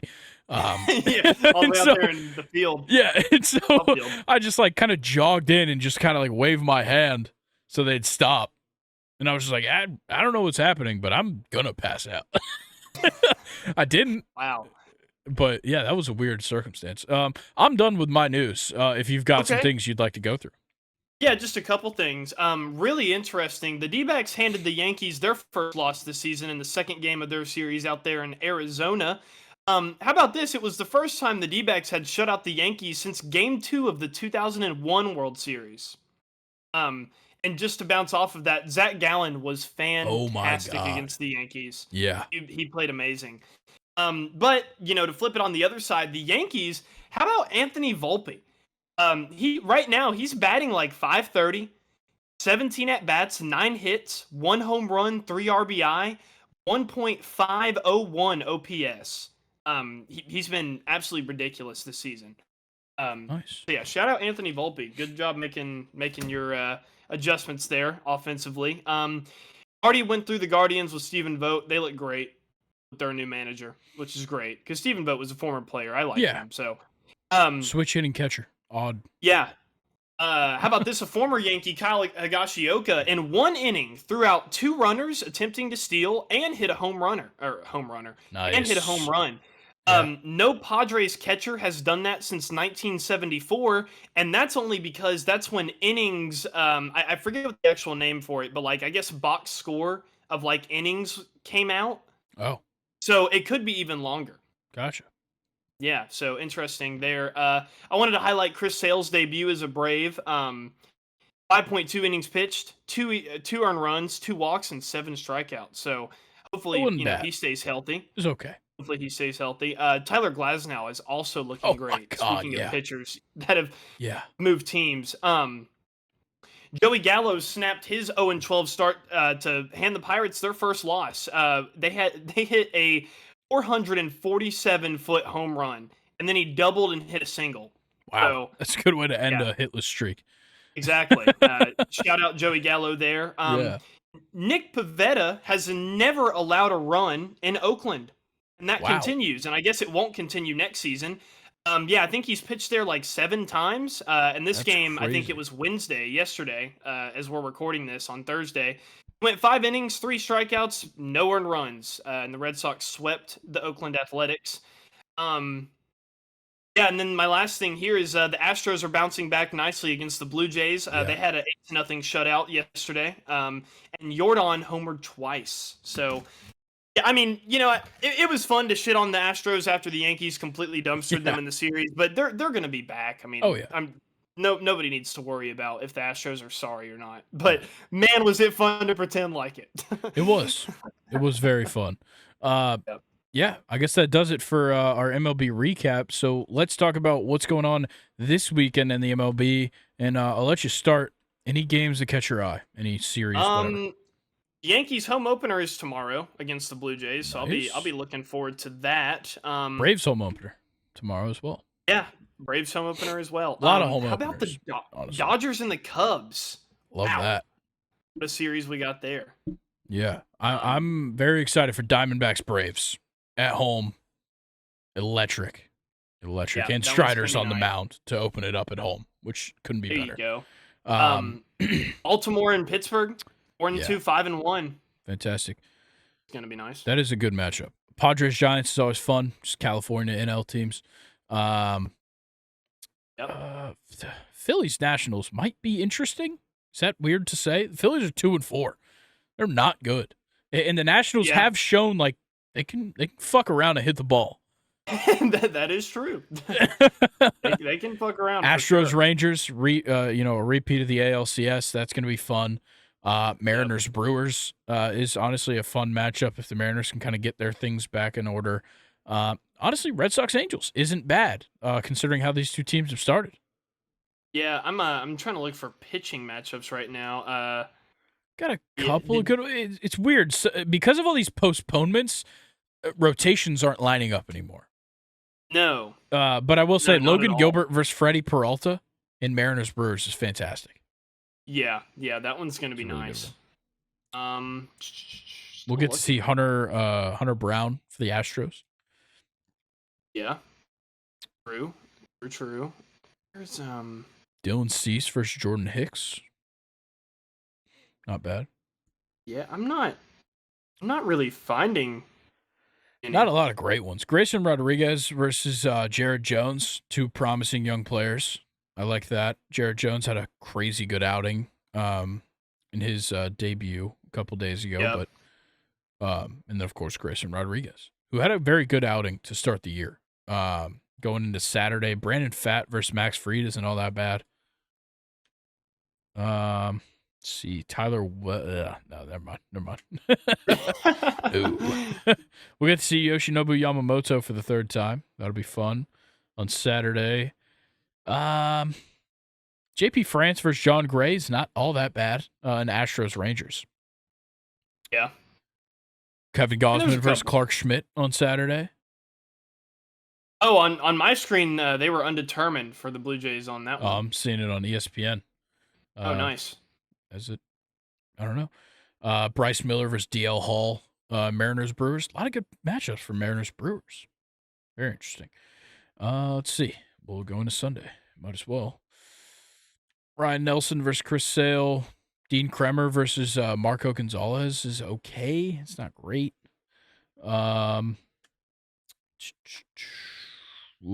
Yeah. Sunday, not a lot to talk about. Goodness. Emerson Hancock versus Colin Ray is not bad. Is it Colin? Yeah, Colin Ray. Okay. I always forget his first name. Max Meyer versus Kirk Gibson. Or Kyle Gibson. Sorry, not Kirk. I don't know where I got Kirk from. Forgetting a lot of guys' first names now that I haven't had to think of them for a while. 7 months. We'll get to see Blanco again. See if he throws another no-hitter. That'd be pretty cool. Has anybody done that back-to-back? No one's done it back-to-back. Doubt before, it. Back-to-back starts with a no-hitter seems undoable. Maybe like Shubot Miller in like 1982 or something. Fucking yeah. This is a real name. I don't think he was a pitcher. Oil Can Boyd. Oh man. All right. Well, that's the weekend preview. No more reason to drag that any longer. Kind of a light weekend. It is. I think in general, like you're gonna max out at like 3 good matchups. Yeah, that's just how it goes. Because the bottom half of the league is just so bad. Yeah. So like we're not gonna get crazy good matchups, but nonetheless, let's flip it over to the other side of the Atlantic and talk about some Premier League soccer. We've got a couple of good matchups this week. Kind of an interesting week because teams have been playing games all week this week. I don't know why in particular, but there was games all throughout the week for a lot of the top teams. I think a lot of them were makeup games from like FA Cup matchups that postponements and stuff. Nonetheless, you had games Tuesday, Wednesday, and Thursday on top of all the games from last weekend. Now we go into this weekend. You got games Saturday and Sunday. And we'll start off by talking about Wolves versus West Ham. Both these teams kind of middle of the pack right now. West Ham in 7th, Wolves in 11th, but only 3 points separate these two teams. So this could be a huge table shifter because Newcastle, Brighton, and Chelsea that all sit in between them. Chelsea's got an easy matchup, but Brighton and Newcastle, maybe not so much. Fulham's pretty shit, but you never know with Newcastle. But Brighton playing Arsenal is a tough one. So Wolves has the opportunity to like actually jump some of these teams this weekend. Yeah, I'm not too sure if they will. Their last couple games have been pretty bad. They drew against Burnley, kind of like Chelsea did. That 2-2 draw, Chelsea and Burnley, was absolutely infuriating. And if I wasn't before, I'm done with Nicholas Jackson. But anyway, Wolves. Don't worry, we drew with Everton, so. Oh yeah, but hey, Chelsea did beat Manchester United today, 4-3. Nice. Yeah, Cole Palmer with 2 penalties and a goal in stoppage time. He had a hat trick. Hell yeah. But Wolves is going to have a tough time against West Ham here. I think they, got knocked out of the FA Cup by Coventry. 2-0 loss to Aston Villa, and then of course, like I said, a 1-1 draw with Burnley. They haven't really looked good in a while. They're on horrible form right now. Yeah. And like you said, they do have an opportunity to jump up in the table, which maybe can kind of push. They can push that in their team tactics. Kind of make this a bigger game than it actually is for Wolves. I think they're going to struggle against West Ham. Yeah. Well, luckily, in their case, West Ham hasn't won a game in over a month. March 2nd, the date of their last win. Wow. And the rest of them, 3 draws and a loss. And that loss was the 4-3 loss to Newcastle, but a 1-1 draw with Tottenham, a 1-1 draw with Aston Villa, and a 2-2 draw with Burnley. Popular score. 2-2 draw with Burnley. Yeah. But, like, obviously the Burnley one's not as impressive as, drawing Villa and Tottenham, which I guess drawing Tottenham is not all that impressive considering they're only 2 spots ahead of them. But when you factor in that they're 12 points ahead of them, it's maybe a bigger deal. I'm still questioning West Ham because their form is odd. I wouldn't say it's horrible because like they're not losing straight up, but they're not good at the moment. And I think a lot of that just comes from this squad just being all over the place these past couple of weeks. Like, if you look at the squad against Spurs, and you look at the squad against Newcastle, it just seems like they're having to make big changes week in and week out to this team, and it always looks different. Like, if you look at Tottenham, you had Antonio up top with Kudus and Bowen kind of playing like left and right attacking mid. Then you have the midfield 3 of Ward-Prowse, Soucek, and Paqueta. And then your normal back 4 and your keeper. And then you look at the setup with against Newcastle, and instead of running kind of the right and left attacking mid, you kind of have more like a right mid, left mid with Bowen and Kudus. And then Paqueta is in this lineup as a central attacking mid. And so, like, it just seems like they haven't figured out their formation. Other teams have. Newcastle and Liverpool have been kind of sticking with the 4-3-3, kind of at this point in the season. And plenty of other teams kind of know exactly how they'd like to be positioned. West Ham doesn't. And for a team to be this high up in the table and to just not have a steady tactic every week surprises me. Yeah, that's a good point, but I think it's a testament to how much depth they have. True. The only issue is you need to still have some sort of consistency with that depth. Even though you have all these kinds of players that can do all kinds of different things, you don't want to be, changing the formation, changing your lineup all the time. Yeah. And I think that's definitely something that West Ham needs to fix. But I'm going to go ahead and give my score prediction. I'm going to go 2-1 West Ham over Wolves. Okay. I'm going to go for a draw. I'm going to go 1-1 between these teams. But look, West Ham, despite the fact they find themselves in 7th place, and we've kind of talked about how insane it is that they're even up here, they've given up 55 goals. Jesus. You have to go all the way down to Brentford in 15th to find the next team that's given up 55. And then after them, you still got to drop a couple of spots to 18. So it's literally them and Brentford and everybody in the relegation zone that has given up 55 or more goals. That's a big problem for West Ham. Wolves can score goals. They've scored 43 of them this season, which isn't good. It's not horrendous. There's definitely a couple of teams quite far behind them. But I think I trust both these teams enough to score 1 goal, and I don't trust either of these teams enough to get a clean sheet, so 1-1 just makes sense in my head. Yeah, that's fair. All right, well, our second game, a much better matchup, Brighton versus Arsenal. I know Brighton's been quite questionable as of recent, but they still have things to look forward to with this team. What will it take for Brighton to beat Arsenal is kind of the big question here. After watching the City game, Arsenal and City, we were texting about this as the game was going on Easter. What I saw from Arsenal is a team that can be super flexible. And what they've shown throughout the season is that, they can be the team that's on the attack and possessing the ball.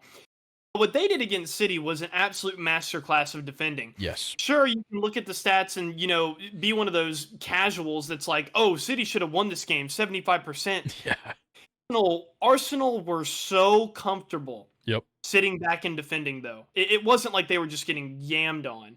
Well, Brighton is another attacking team that can, run up the scoreline against some of these teams. And if that's the case, I'm very, very confident that Arsenal is going to be, almost the perfect team to stop that kind of Brighton attack and that goal scoring. Yeah. Raya was such a find for them. I mean, he just Definitely. kind of came out of nowhere. He's been amazing this season, and it just kind of He it came gives me from that Brighton. confidence that oh, exactly. Um, but it just gives me that confidence that Arsenal can honestly play really well against heavily attacking teams, and that's kind of Brighton's bread and butter. Yeah, So. I want to read off your text to me from that Man City game because this is not like we weren't doing this in retrospect. I texted Luke. It was 1 p.m. here. That game started at 12:30. Or no, that game started at 11:30. I think it was like the 62nd minute or something around that time when this stat popped up that they had 75% possession and it was 0-0. And you said 75% possession, but Arsenal are defending really well. And then I said, since the 60th minute, I felt like this is going to end in a draw. And then it said, William Saliba and Gabriel are bullying Holland. Yeah. Oh man. Look, did that you game see was what crazy. Did you see what Roy Keane said about Holland? Yeah. Oh, yeah. I mean, that's something we could talk about, but that's coming from a Manchester United legend. That's true. But- You have to take things that Roy Keane says with a grain of salt because, first of all, Roy Keane ended Erling Haaland's dad's career. First of all, that's kind of a big aspect of this hatred that he has towards Erling Haaland, and then, of course, Manchester. Sure. Yeah, So I think Roy Keane is like legitimately like he's not one of those players like Gattuso or Zlatan where it's like, oh, they're tough but they're funny. yeah, Roy Keane is a literal douchebag. yeah, he's can't an stand him. asshole. It's crazy. Yeah, I don't like him as a player. I don't like him as a pundit. I like it from the side of me that is like I like American football because they hit each other hard. That's the only part of Roy Keane that I like is the fact that like he is an asshole. Well, and I to me, can he's respect like that to a Vontez point. What? To me, he's like Vontez Perfect. He's yeah, not like that's fair. Ray Lewis or Ed Reed, where it's like, oh, they're Yeah. an asshole, but you're gonna respect him. I think with Roy Keane, I think there was more to his game. That is true. I don't think there was more to Vontez Perfect's game than being an asshole. that is very true. But yeah, he basically said that Holland, other than a goal scorer, is a League Two player. Yeah, which then again, I'm going to defend his claim here. There are some moments where I question what the fuck he is doing on the field if he's not in the box positioning himself for a shot. I completely agree, actually. I really if the ball falls to his feet and he is far outside the box, you can go ahead and just give him a goal kick. Yeah. Like that is literally what is going to happen. He is going to either lose possession extremely quickly or he's going to take a bad shot. Yeah. He takes so many shots. Yeah. Like big time volume shooter kind of guy. Yeah. And obviously I'm not trying to knock his ability because he is an elite finisher. You can't score 30 whatever goals he scored last year, 40 whatever goals he scored, and not be an elite finisher. But he also has the best playmakers in the world standing behind him that give him the opportunity to take a lot more shots than a lot of the strikers around the world. That's very true. Yep. So he gets that benefit. He also benefits from the style of play, which I'm not gonna say that's like negative to his game. This team is built for Pep Guardiola's system, and it's kind of, I guess it's more built around the midfield than anything. But it's built around the midfield and like Ruben Diaz. Yeah. So it's like, okay, you have the strong center back, big physical guy. You've got a great CDMs that one's more defensive minded, one's a little more attacking. You've got your midfielders that pair up with Kevin De Bruyne to be playmaking up top. And then everything around that just needs to work. So like Jasko Vardiol and Nathan Ake are not the best left backs in the world. And they're not the best left center backs in the world in a 3-back formation. And Kyle Walker is not a right back. He's not a right center back. He's a great right back for sure. Systematically, though. Yes, systematically it works. Yeah. It's so like, and then on the wings as well. Like they've been willing to like get rid of top wingers to bolster the attack, to bolster the midfield. And you still have youth guys like Phil Foden that you have, or a guy like Grealish that you spend a lot of money on, that you can put out on the wing and just let them do their thing. Jack Grealish isn't like exemplary. Phil Foden has some promise, and he's had a lot of great moments this season. I'm super happy with how he's played. I don't know why we're going on a Man City tangent. I'm sorry about this, but no, it's warranted. Erling Haaland, he doesn't have to be the striker for this team. Yeah. That's the thing. Yes, he's one of the best strikers in the world. Probably, I'd say he's a good one for this system. I don't think Mbappe works in this system because Mbappe thrives with the ball at his feet. Whereas Erling Haaland just needs the ball passed to him. He needs the last touch. Yeah, he does. The shot. He does. No pass, no dribble. He just needs the shot. Exactly. But if they did have a striker that didn't score goals, you could still like let Phil Foden cut in from the wing. You could let Kevin De Bruyne take shots because he scores goals too. He just doesn't get a chance to because he's too busy assisting Erling Haaland.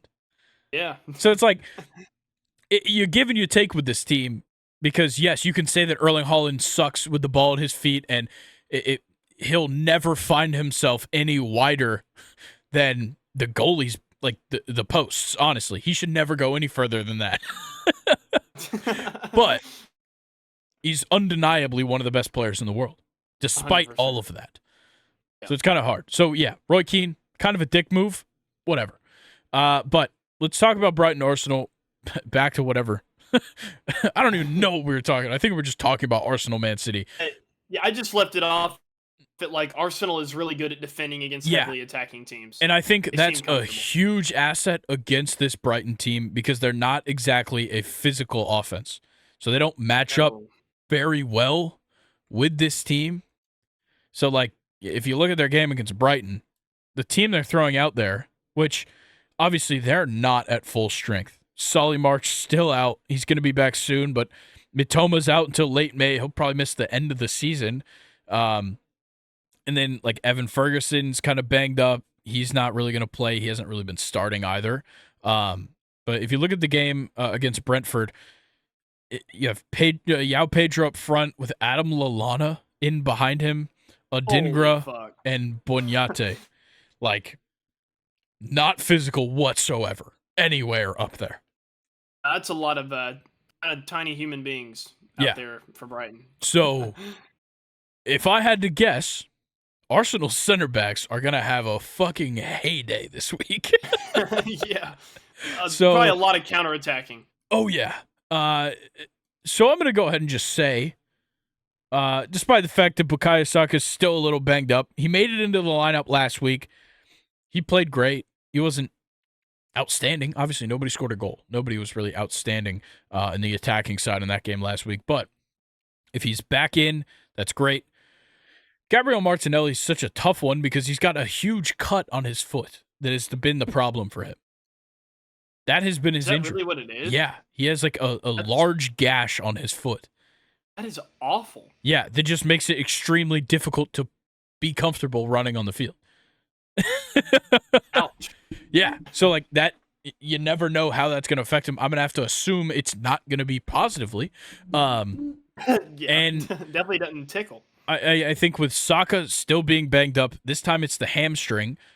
Gabriel Martinelli not being at full strength on his feet. So between those two, if they're both in the lineup, I don't like their chances to go out and be super attacking, but I still think they're the better team. And I think they still have the ability to score a goal. So I'm going to go 1-0 for Arsenal. 1-0, okay. Problem with Brighton, and I'm looking at it now, in their previous matches in actually all competition, the last time they have scored more than one goal in a game, was against Sheffield United, and Sheffield United was a red card. They were down to 10 men. Nice. That was February 24th. Or no, sorry, February 18th. Day before my birthday. Yeah, since then, 1-1 draw Everton. They got 1-0'd by Wolves in the FA Cup, 3-0'd by Fulham, 4-0'd by Roma. They won 1-0 against Nottingham Forest, won 1-0 against Roma. They lost 2-1 to Liverpool and then a 0-0 draw to Brentford. So it really has been since February since they've scored more than one goal. I'm gonna go 4-0 Arsenal. We're gonna be very different here. I think Arsenal's gonna just stomp them. All right, fair enough. Well, let's talk about a heated rivalry: Manchester United versus Liverpool. Some would argue maybe the biggest rivalry in British soccer. What do you think? Definitely the biggest, most meaningful. I would give most physical to Tottenham Chelsea in recent years. Okay, yeah, I think that's a fair shout. I think Tottenham Arsenal as well would be up there. Yes, for sure. But I think when you're looking at fame and you're looking at like the storied history of the rivalry, sure. and when you look at dominance of both teams, yeah, you definitely talk about Man United and Liverpool. Problem is this year, a lot of injuries. Yep. Always. For both of these teams, it seems like this season. Luckily for Manchester United, some key guys coming back into the lineup. Rasmus Højlund seems to be back into much better fitness at least. But still no Lindelof, still no Luke Shaw, still no Lisandro Martinez. Those are still key guys. Missing as Lindelof, not as much a key guy if you're a Harry Maguire fan. But when you're missing Lisandro Martinez, you'd like to have Victor Lindelof. Exactly. Nonetheless, on the Liverpool side, Wataru Endo is kind of banged up. Trent still going to be out for a little bit more. I don't think Thiago Alcantara has been healthy once this season, despite the fact I don't know what he did and I don't know when he was supposed to come back. Yeah, I have no clue. I do not remember him being out. Joel Matip is out for the season. I know that for a fact. Diogo Jota is out for now. Ben Doak, who's played a little bit, is out, and Allison is still injured with that hamstring injury, so he's going to miss this one too. I think that's a huge factor for this matchup, is the fact that you're missing Matip and Allison and Trent. Well, okay. Oh, here you go. Actually, 17 hours ago, this is from the Mirror. Thiago Alcantara leaves Liverpool after playing just 5 minutes this season. So, and it's looking like Saudi Arabia has been playing. Nice. Fantastic. I guess he's not even with the team anymore, so maybe his season is over. 5 minutes, dude. Oh, man. Yeah. I thought I just missed it. I thought we never talked about it when he was healthy. Nope. When did he play the 5 minutes? What game was that even in? Maybe the season opener. No, he was hurt for the season opener. I remember us talking about how he wasn't there because we were talking about Gravenberch and Endo and all that stuff and how Thiago was missing time. So he's just been hurt all year and he just barely got in for 5 minutes. That's insane. Insane. Back to the United versus Liverpool, though. I like the timing of this because on March 17th is when that crazy FA Cup game was, where Manchester United ended up winning it very late with a man down. And I feel like this game coming kind of close after that, there's still going to be some tension from that FA Cup game in there. So I feel like Liverpool are going to come out swinging, or at least that's what I would do. Yeah. I think for Liverpool, it's just a matter of defending the lead. They're first in the Premier League now because of that draw between Arsenal and Man City. Liverpool got the win over Sheffield United and Brighton this week, so they have a 2-point lead over Arsenal and Man City, all of them on 30 games played. So there's no disputes in this team's got a game in hand. They're all lockstep, and it's making it quite an interesting title race, I will say. Because last year at this point, it was okay, Arsenal. I think Arsenal might have already crumbled at this point. I think they did. And and it was okay, well, at this point, there's no way Man City loses because Arsenal's not bouncing back from this. Liverpool wasn't even in Champions League conversations at this point in the season last year, so you can't really judge them off that. But I think you're right for sure about they're gonna come out swinging. Liverpool is, and I think how we saw, especially watching that Brighton game last week, how we saw them come out like they looked different. Yeah. Like they really did look different. And like, I think this is kind of going to be the trend. That offense looked great. Diaz and Salah looked fantastic. I still think they got to figure something out at striker. Oh, for sure. Yeah. I like the idea of Darwin Núñez. At his best, I like his size. I like his ability. Yeah. Just you don't get that a lot from him. It doesn't all come together. Yeah. Darwin Núñez. But hey, I got a question for you though. This is kind of interesting. We've heard a lot of reports about Salah leaving at the end of this season. Same with Klopp. What happens if Liverpool do win the Premier League? I think Klopp's out, no matter what. Yeah. You can't do that whole shit and just be like, oh, never mind. Yeah. So that would be fucked up. Salah is an interesting case because I think he's out the door either way. But I think if they come close and they don't get it, he would stay before they do get it and he leaves. Interesting. Claim a second title in your time there. Make yourself a legend if you aren't already. He definitely is, but yeah, you're a club legend. You brought in 2 titles. You scored this many goals, like, whatever. Then you could just kind of ride off into the sunset, go get your bag in Saudi Arabia, wherever. Yep. But if you come real close, maybe Salah's like, okay, well, now I gotta do it again. We gotta try again. Yeah. So I think it's tough, but I think with Klopp leaving, the guys that have been around for kind of his entire tenure, like Thiago and like Salah, those are the guys that might be a little more motivated to leave. Even the same goes for Trent, who's getting some interest from Real Madrid. Yeah. So it's going to be interesting.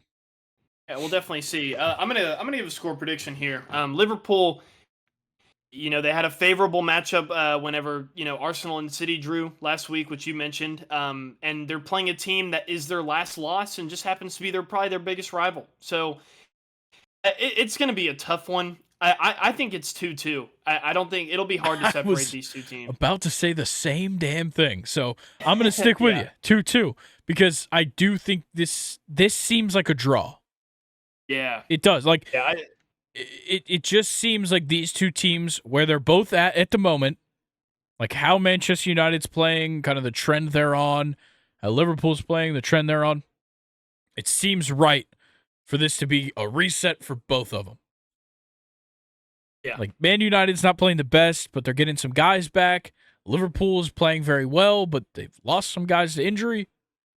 I think both of them kind of find the culmination of those issues, and they draw 2-2. I like that.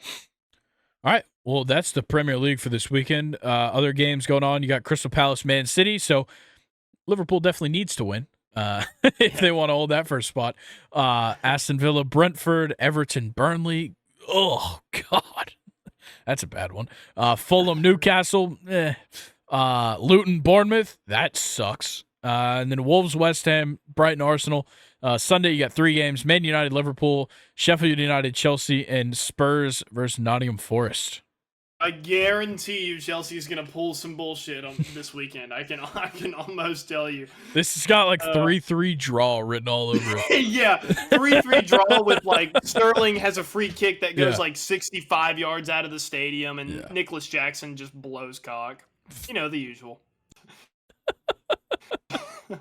Don't worry, Newcastle will just give up a fucking penalty when it matters. So that's what they do against every team now. We just like to give up penalties. Also, because Sven Botman is out forever, like we said last week, he's out till 2025 already. Looks like we're going after 2 new center backs this summer. Wow. So that's cool. I like that. Better open up those oil money pocketbooks, man. Hey, every time you go and get your tank, don't use no rewards, all right? If you're a Newcastle fan, you gotta just always fill it up. Always fill it up. And once it clicks, hit it a couple more times. yeah, do that little thing. thing. You gotta click Just it start all out. ordering your own oil. Refine it yourself. Fine. Start drilling in your backyard. Yeah. Exactly. Start fracking. Oh, I heard the people love that. All right. All right. I'm not going to get into fracking. That's a topic I don't think I ever thought would be mentioned on this podcast. Nonetheless, a topic that we mention rather often, the Champions League. It's so much fun. I'm so glad it's back again. They do this to us. They like blue ball us for the Champions League soccer. It's like, wow, we had 2 straight weeks of fantastic matchups. How about you guys wait a fucking month for the next ones? Yeah, exactly. And we're gonna do the draw the day or the same week that it ends, and then you know these matchups and you just gotta wait. Yeah, and that way you forget about them by Dude, the it's time they come fucked back up. around. It is fucked up. But nonetheless, it starts off on Tuesday of this coming week, April 9th. Arsenal versus Bayern, the first matchup. Holy shit! Awesome. Wow. Harry Kane gets to come back and play his rival. I'd like to note this about Harry Kane. The last time, so Bayern Munich, not in first place in the Bundesliga, in case you've been living under a rock. Bayer Leverkusen is obviously the best team right now in Germany. The last time that the last time that Bayern Munich didn't win the Bundesliga, Harry Kane was on loan at Millwall. Holy hell. It's been a minute. Yeah, you could say. But nonetheless, Bayern Munich's still a great team. They're just not undefeated in all competitions like their counterparts in Germany. Arsenal, also a fantastic team, also second in the table in their respective league. I feel like the demeanor around Arsenal this season maybe been a little bit more positive than the discussions we hear about Bayern Munich all year, where it's like Matthias de Ligt doesn't want to play for Thomas Tuchel. Thomas Tuchel needs to be fired. Like all this shit. They're bottling the league, blah, blah, blah, whatever. That's been the discussion around Bayern, whereas for Arsenal, the discussion's been very positive. Oh, they're improving. Their defense is great. The offense is getting better. They're making a run at the title. It's not the same discussions for Bayern, and that just makes me think, as a guy that doesn't watch a ton of Bundesliga, and a lot of my consumption of Bayern Munich is either social media or Champions League. And they haven't taken the toughest route to the Champions League. It's true. Like if you look at the teams they're playing, it's just not as impressive as you'd think. Like their group stages, yes, Manchester United was there. They came in last in that group. And then I'm already blanking on who they played in the last round. Oh, Lazio, which was clearly one of the weaker teams in the round of 16. Yeah. So I don't think they've taken a tough road. And now they face Arsenal, which is huge. And might I remind you, Bayern Munich has played Bayer Leverkusen a couple of times this season, hasn't beaten them. Now they go up against another great team in Arsenal. I can't imagine they do all that much, personally. Yeah. I think, if you would have been asking me about this game like pre-COVID, I would have been like, oh, yeah, Arsenal are going to get absolutely dumpstered. But times have changed, and, they're changing for Bayern. Still a really great team on paper. I just think that and especially with this first leg being at the Emirates, I don't really see a world. I think Bayern would do good to draw. I would go as far as to say that. It'd be a win for them to draw, to take it back to Allianz.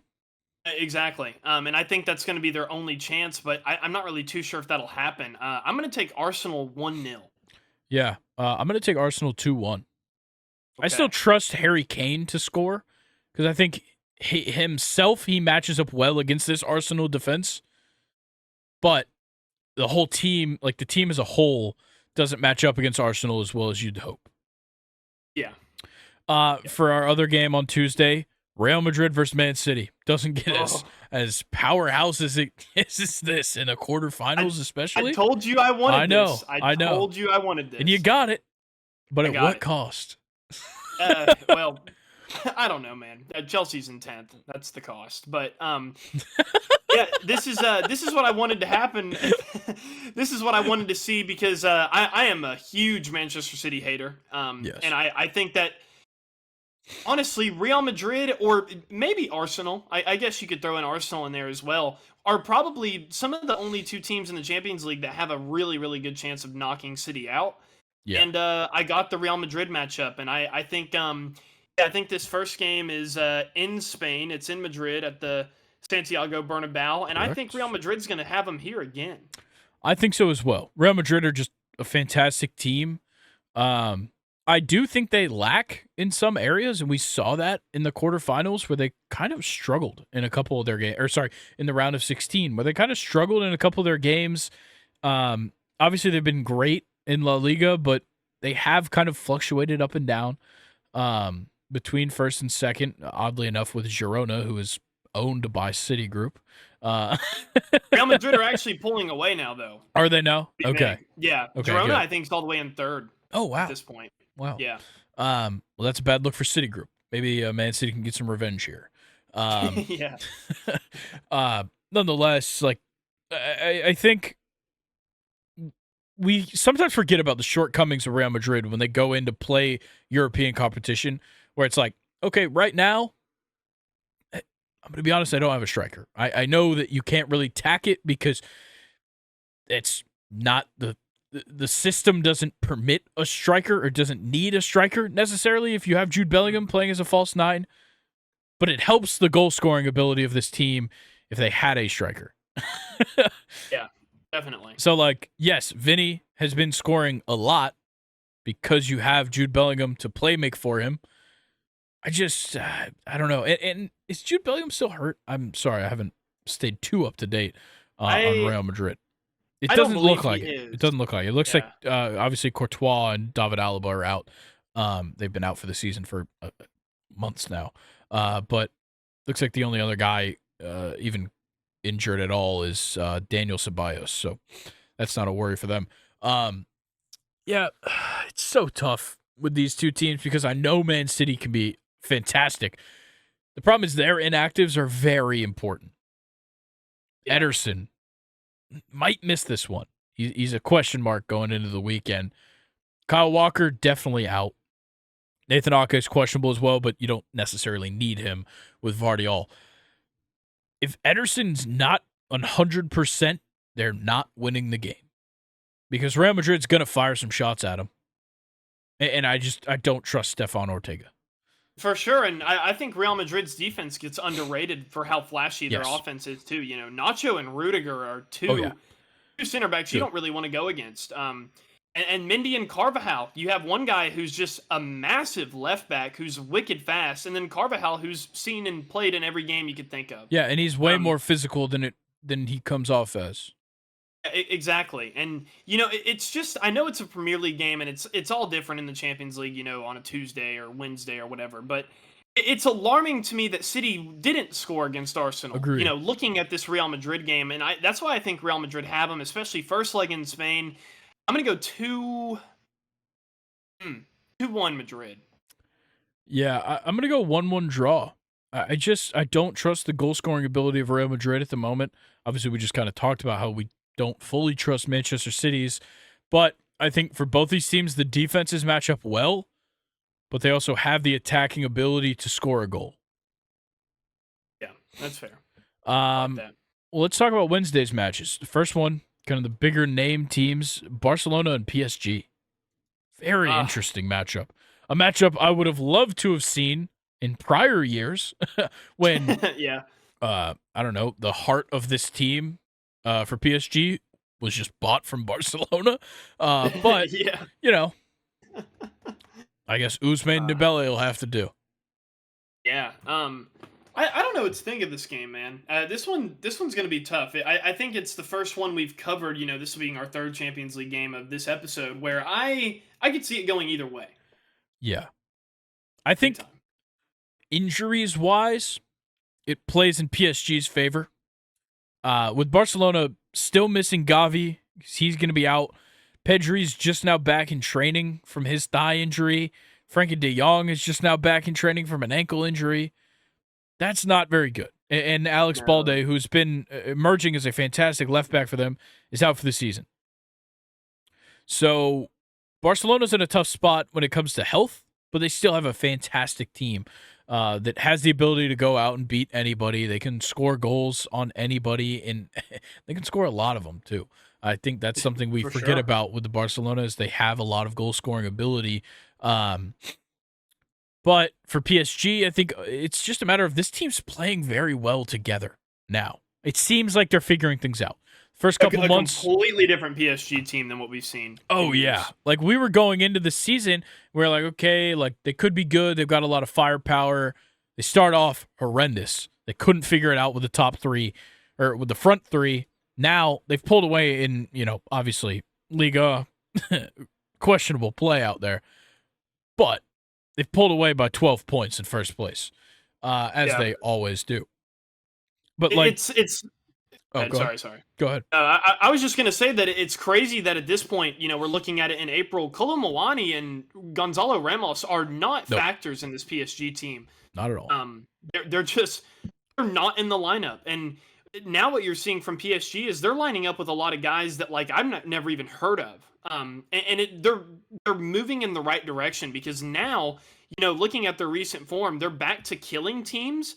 But they're not doing it in that way that I have complained about them doing it since, it's been a while, but they're doing it the right way now. It doesn't feel like it's just some money.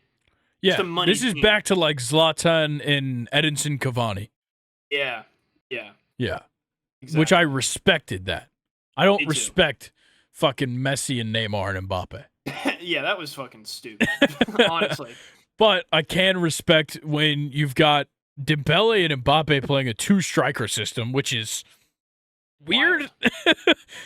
Especially to put Dembele on the left and Mbappe on the right. Don't really get it. Doesn't matter. What I really like about it is that you have Kang-in Lee at Cam, a guy that not a lot of people have heard of unless you've been watching a lot of soccer, really paying attention. He's a 23-year-old from South Korea. He's great. Obviously, PSG wouldn't have signed him if he wasn't. But, that's not a guy we would envision in a PSG squad. Yeah. But you have young guys. 18-year-old Warren Zaire-Emery is starting regularly. Vitinha is starting regularly, the Portuguese. He's only 24. You do have kind of a veteran kind of guy in this midfield with Fabian Ruiz, who's been getting a ton of playing time at defensive mid. But, Nuno Mendes is 21 years old. and you pair that with two experienced center backs and Lucas Hernandez and Marquinhos and Achraf Hakimi, who is, despite being 25, is an experienced right back. And then Gianluigi Donnarumma, who he was, okay. He's overrated as fuck. Can I just say that and not just kind of get away with that? I think Donnarumma's overrated. I've always leaned the opposite with him. I just think he's not playing the most competitive teams, and it's clear that it's not like he's out here getting clean sheets when they do play Champions League matches. I mean, that's very true. I agree with that. I just think out of all the top goalies in the world, personally, I would have him in there, but no one's going to say him. Yeah. He might be 6th, 7th guy you name, just listing goalies. But I think that's kind of accurate. I think it's that when people look at him and they're like, oh, we have to face him, I think they're too scared. They're scared on a level of oh, we're facing the likes of Alisson or Marc-Andre Ter Stegen in years past or Jan Oblak in years past. I don't think he's at that level. I think there's tiers to it, for sure. I just don't think he's in the top tier. I do think he's one of the best in the world, depending on how big that group is. But I don't think he's in that upper echelon with some of the best. We're really if you're matching up with him week by week, you are scared shitless to face them. Personally, I disagree, but I hear you. I hear what you're saying. Fair enough. Honestly, I just wanted to get a takeoff about Gianluigi Donnarumma. We haven't talked about him whatsoever. I'm still sour about him leaving AC Milan. Yeah, it's Big bullshit. time. He shouldn't have left. No, He could have should not been left. Buffon 2.0. Yeah, but now they have Mr. Mike back there. Mike is True. fantastic, and he's from PSG. Just Yes, that is kind of funny. But yeah, with Barcelona and PSG, I think it's just it's a toss up to me. Yeah. Let's see. Where's the game? It looks like it's at the Parc des Princes. Yes. Yeah, I'm gonna go 1-1. Okay, I'm gonna take And it might be PSG 1-1 in the 2-1. next game. I'm gonna take PSG 2-1, and if you ask me in a week, I'll probably take Barcelona 2-1, and they'll go to extra time. And then the next game to cap everything off is Dortmund versus Atletico Madrid. It's kind of a shitty matchup, but at least it's these two facing off, so it kind of evens out. Yeah. You left all the other great teams to play each other, and then the two teams that are maybe a tier below everybody else, they play each other. One of them knocks one off. They get to the semifinals, but they're not moving on. Okay, Yeah, actually, can we make like a bet here? If Borussia Dortmund makes the fucking Champions League final, that we have to have some kind of punishment. That can't happen, right? Man. Nah, it can't. But they've turned it around, Definitely. big time this season. Definitely. Their past 2 Bundesliga wins. I mean, how about this? A 2-0 win over Bayern, 3-1 over Frankfurt. Yeah. Pretty solid. They haven't lost in a while either. It's been since February 25th, 2-3 to Hoffenheim. It's their last loss. Yeah. Meanwhile, Dortmund, Atletico Madrid, not so much. No, yeah, they're on the different end of the spectrum there. Yeah. And I'm not talking about spectrum where dude fainted earlier. I'm talking about spectrum. Fantastic callback, Luke. Yeah, Atletico Madrid. They won 2-1 against Villarreal, but a 3-0 loss to Barcelona. Yeah, they beat Inter. They lost to Cadiz 2-0. Jesus Christ. Cadiz doesn't even sound like a real team. It sounds like a setup to a joke where I say nuts afterwards. I'm giving the sketch finger here. Please. The only reason I know what Cadiz is, and you're going to appreciate this reference. Spanish class. Spencer FC. No. Oh. Spencer FC, Real Oviedo vlog. Cadiz and Real Oviedo are each other's main rivals. That is the only reason I know who Cadiz is. That's fair. Yeah. The only reason I know about Real Oviedo is because of Spencer FC, so that's fair. Yeah. I can appreciate that reference. Yeah, look, I'm going to be honest. This is my prediction. I don't fucking care. I'm sorry. I don't care about this matchup at all. I think Dortmund would be the cooler team, and honestly, it really comes down to me just following the comeback of Jadon Sancho, because that is existing. Fair enough. Yes, it is. Yeah, like I'm not invested in any Atletico Madrid like storylines, players, other than I guess Antoine Griezmann is like a fun player to watch, but I'm not excited to watch Atletico Madrid.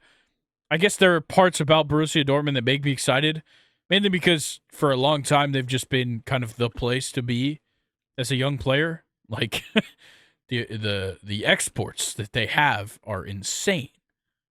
Yes. So you never know who the next insanely good player is that you're watching on a Dortmund squad. Yep, very true. I'm going to go ahead and give a score prediction here. Atletico, they see them in Madrid in the first leg. I think they're just going to park the bus. This one could end 0-0, but I think I'm going to lean more towards a 1-0 Atletico Madrid win. Yeah, I think with it being in Madrid, it's a fantastic atmosphere. Obviously, Dortmund, when we're talking home field advantage, you can't beat that. But Atletico Madrid has a fantastic home field.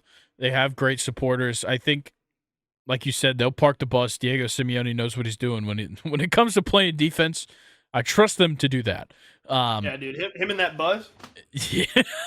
I mean, that's what it is. Oh no, he's good at it. And I think with Dortmund, they have an offense that is stoppable for sure. So I think for Atletico Madrid's sake, I'm going to say they successfully defend. I just don't trust the attack all that much. I think Dortmund does have an underrated defense. When you're looking at it in the scheme of like the Champions League teams right now, they have an underrated defense. So I'm going to go 0-0. Make it interesting going back to the Signal Iduna Park. I like that. All right. Well, that's Champions League. Obviously, all these teams play each other again. A couple weeks, a week from next week. 2 weeks from now is what I was trying to say. A week from next week. And then, luckily, we don't have too long of a break. Only 2 weeks off between the second legs and the semifinals starting. So that's not too crazy. Kind of sucks, though. It does suck, for sure. But nonetheless, there's so many things to talk about. And, we've talked about a lot today. So why don't we let somebody else, I guess, retroactively, virtually talk to us? I don't know. I don't know where I was going with this. It's questions time, okay? It's questions time. No questions from Mike this time. He chose not to submit any questions, I guess. Wait, Mike? Yeah, Mike. Is that who MF I thought I talked about this on the episode. Yes, that was who it was. It was Mike. Oh. Yeah. Hey, shout out Mike. Fantastic questions. So, nonetheless, Nathan submitted some questions. Buzzer beater a little bit. I texted him at about 4:30 because I forgot to remind him to do it. and he got him in. So we'll start here. What's your go-to gas station drink and snack combo? So I think me and Brock have actually talked about this on the podcast before. I will usually get 2 Mountain Dews. I'll get like Voltage and then whatever flavor I'm feeling. Crazy start. And then probably a Slim Jim. Wow. Or 2. Yeah. That is like, in my mind, that's so blue collar. A Slim Jim and 2 Mountain Dews, dude. I guess it is. That's crazy. Yeah, but that's okay. Well, Slim I'm Jim about is to just give easy you to eat on the road. Yeah, that's fair. Like, I'm not a big Slim Jim guy. I'll go for the beef jerky before I go for a Slim Jim, despite the price. Okay, if yours was blue collar, mine is white collar for sure. Oh God. I'm going the drink, sparkling water. Oh shit. Bad start, right? Okay, so this whole calendar year, I have not consumed a soda or sweet tea. So shout out Grayson. And I also just enjoy sparkling water. First choice, I'm going for a Liquid Death sparkling water. Probably flavored, and I'm probably going for the lime one. Liquid Death has flavored.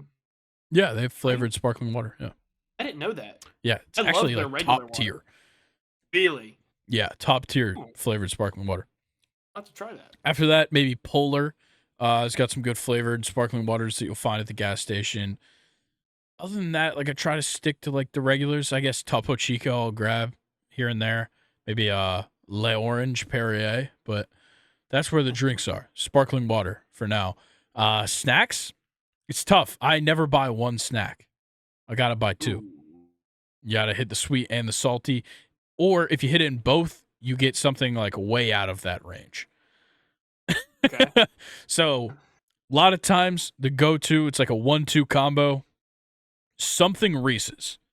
It could be just regular Reese's cups. It could be Reese's Take 5. It could be a Reese's Nutrageous.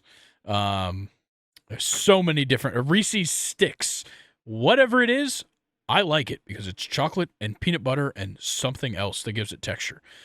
It's fantastic, no matter what. If I'm going that route, the salty route, I'm either sliding cheddar Chex Mix, it's top tier. Colin hates Chex Mix. Me and him have argued in a top 5 or a top 3, bottom 3 about Chex Mix before. But I love Chex Mix. Cheddar Chex Mix is fire. Or if I'm, if it's payday, I'm getting the beef jerky. I'm going, like a sweet heat or like a hot, whatever. Something spicy. What brand? Beef jerky?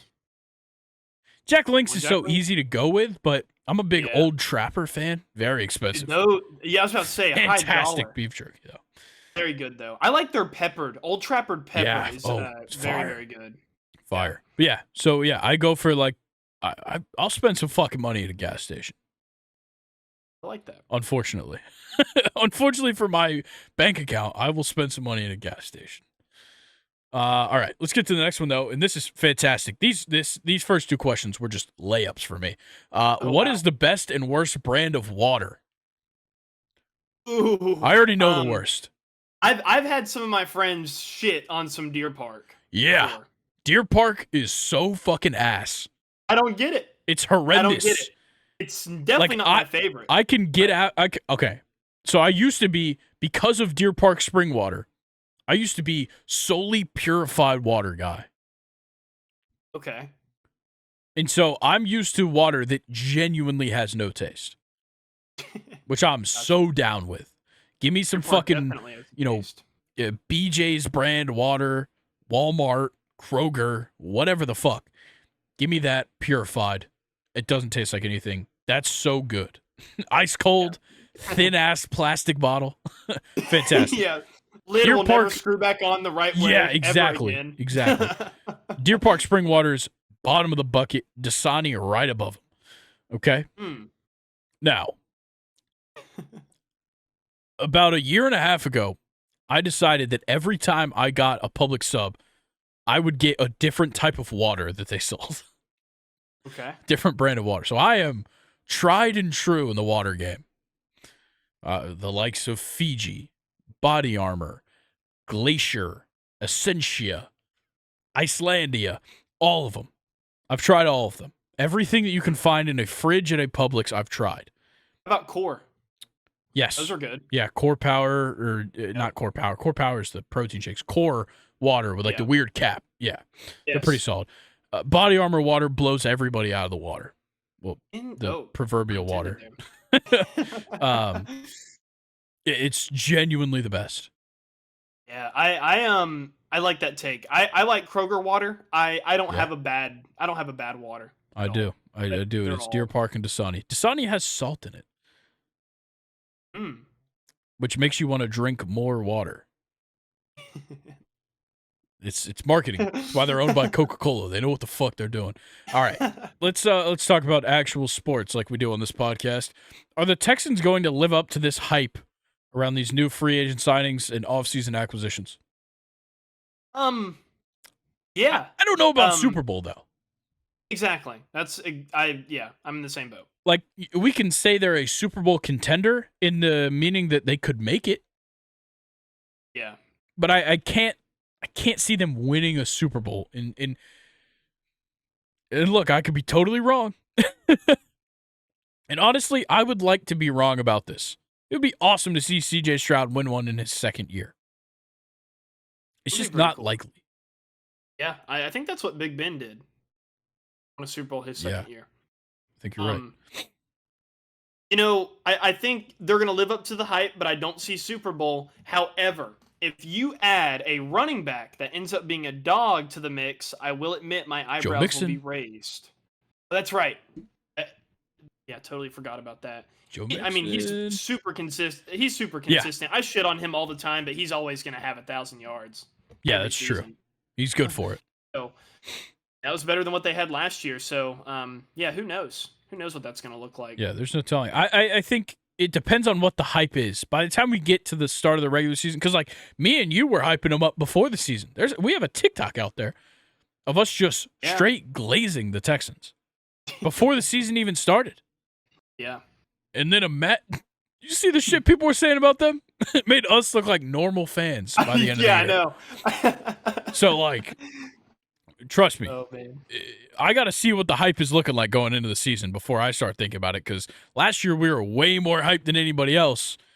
And turns out, by the end of the year, we were just regular guys that that saw that like these guys were good. Yeah, just regular dudes. Yeah, we were casuals by the end of the season. So, I think if the hype is like Super Bowl or bust, no. I can't buy into that. If the hype is like, we'll be a top 3, top 2 team in the AFC, certainly. Sure. I'll give them that. All right, let's get to baseball. With the Mets and Marlins being winless thus far, predict what their record will be at the end of the season. That's fun. Oh, shit. That's very fun. I think the Marlins will be worse than the Mets. I think the Marlins, you'll get about 60. Ooh. wins out of them. That's I brutal. would say 102 losses. I think they might be this bad or that bad this season. The I think Mets, the pitching's on their side, other than Sandy yeah, being out. that is true. The Mets, I'd give them maybe like high 70s, low 80s. This season for I'm the Mets. thinking Marlins 68, Mets 74. Yeah, fair. Just seems right. 28 players currently have one triple in the MLB. What number will be the lead leader?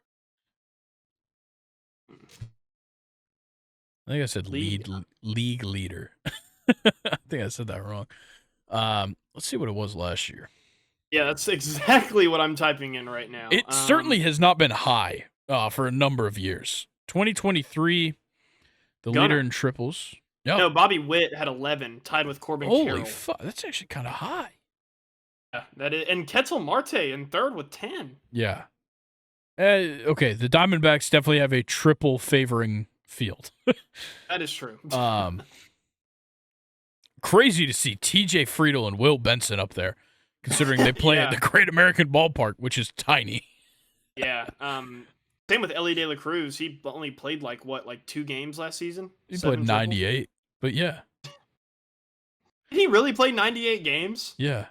Why does it feel like he was only like he didn't the last start all of 3 them. months? Okay. Well, gotcha. Luke, keep in mind 3 months is a little under 90 games.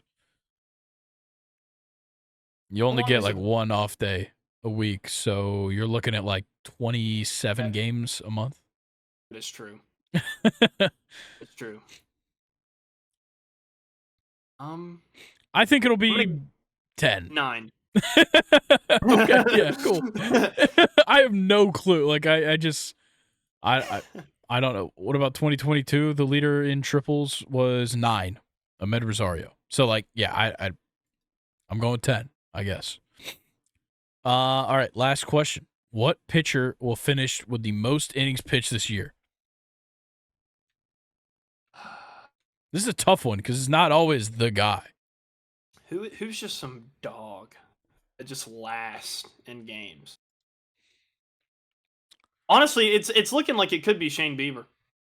Yeah. So if you want past reference, Sandy Alcantara led in 2022 when he won Cy Young. Is it Garrett Cole last year? No, it was Logan Webb, who is a guy where it's like, okay, yeah, he's a very good player, but you're not always thinking about him as a top pitcher. So he's an issue. But right after him, Zach Gallen and then Garrett Cole. So yeah, it's look, it's gonna be a guy over 200 for sure. I'm gonna throw out George Kirby this year. I'm gonna go bold. Yeah, I like that. My only issue would be I question his ability to get into like those 8-inning appearances. Yeah. Right now it's actually Tyler Glasnow. That's I see that. Darvish is up there. Joe Musgrove. I'm trying to think of some guys who they're just good at going deep in the game. Because the thing is, like, the top 3 guys all have 3 starts. Yeah. So like Merrill Kelly has 13.2. He can go out, pitch 6 innings, and he'll be ahead of all of them. So that's a little bit different. But you know what? I think this is the Shane Bieber bounce back year. Oh. I'm gonna go Shane Bieber for innings pitched. Justin Bieber, innings pitched. He's so, when he's hot, man, he is a guaranteed 6 to 7 innings.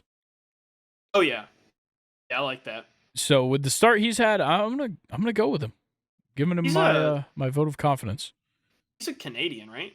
Shane Bieber, no, Justin Bieber is. Shane Bieber is from Orange, California. Really? Sure is. You're sure right. I pulled up his ESPN page. I was looking at him. Okay. I don't want you to think I just know where Shane Bieber's from off the top of my head. Though that would be awesome. Yeah. If I just knew where guys were from off the top of my head, I would be so happy. Like, there's some guys here, like, if you're from Georgia, I probably know you're from Georgia. if we got on this list, but we're not. So that settles that. All right. I think we're going to wrap it up here. Just over question? 2 hours.